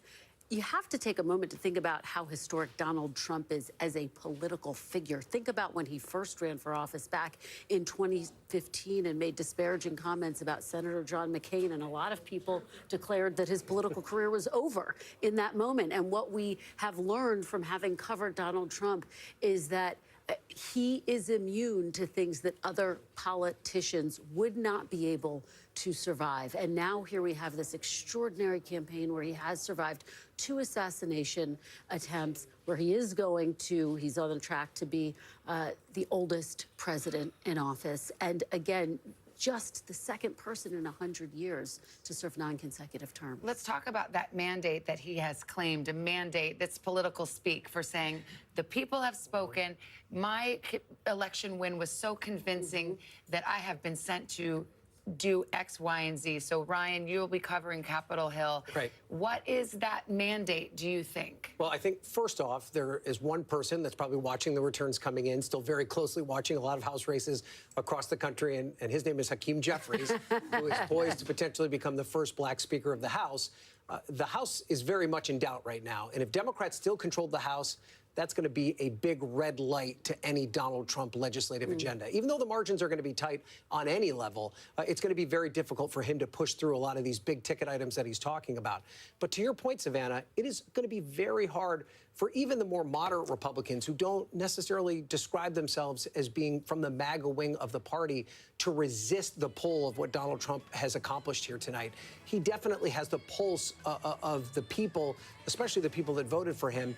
And I think he's going to go to these members of Congress and say, look, I just ran on this particular agenda and I was successful. You now have to make that agenda a reality. I think there's an existential question for this president and, frankly, for the next Congress, which is how can they try to bring this country together? We saw in these polls, we saw in these results tonight just how divided, how divisive things have become. Donald Trump has not necessarily run on a unity message. Do you think he has a mandate of unity? No, I don't. But I do think that there is going to be a hunger for that. It's something that former President Barack Obama promised, that President Biden has promised. It hasn't happened yet. The country has only gotten more divided over time. I think the nation's hungry for And that. Savannah, he set a high bar. He has set a high bar. He said he's going to figure out what's happening in Ukraine with Russia. He's going to solve it on day one. And also the war in Gaza with Israel. He's going to have 2 giant issues that you could argue had a huge impact on this presidential election. And he said on day one he's going to solve them. Well, he set the bar. What will he be able to do? And the entire world's watching this election right now. We're talking about all the issues at home. The entire world. There's a new president in Mexico. What's going to happen with immigration? There's so much going on right now globally. And now Donald Trump, once again, reelected, it's going to shake up the global political And the things he can do unilaterally, such as tariffs, for example, which will have an immediate effect on the economy. So, I mean, look, he has the levers of government, he has the United States Senate, he might have the House. Some might argue he has the Supreme Court as well. I was just about to say he's got the ideological balance as the Supreme Court. He may get to appoint 1 or 2 more. right. And so when you have all of that power and the responsibility, you also have the accountability. So if he has this mandate and acts on it, then in another couple of years, we'll be talking right here at this table about whether or not Americans approve of the job that's been done. Keeping in mind that the policies he's put forward that he would do in his first day, in his first 100 days, for example, they are controversial and in some ways divisive policies. When you look at even that sort of core tenet of potentially mass deportations on day one, we saw in the exit pollings that actually more Americans would like to see a legal pathway for immigrants here, a legal pathway to citizenship than they would mass deportations. The other interesting point here is who he is going to be surrounding himself with, which we've touched on tonight. And it was interesting to watch that speech. He shouted out Elon Musk. You heard the Dana White, UFC head, shout out to Joe Rogan, the super popular podcaster. This is the coalition he has built around him. He's also talking about RFK Jr., of course, former third-party candidate, through his support behind Donald Trump, saying he has a lot of ideas. He wants to go do them. We're going to let him go do it. Just go get him, Bobby. That's right. That's right. Yeah. Somebody who is sort of notable in the anti-vaccine community. So I think it's going to be obviously something to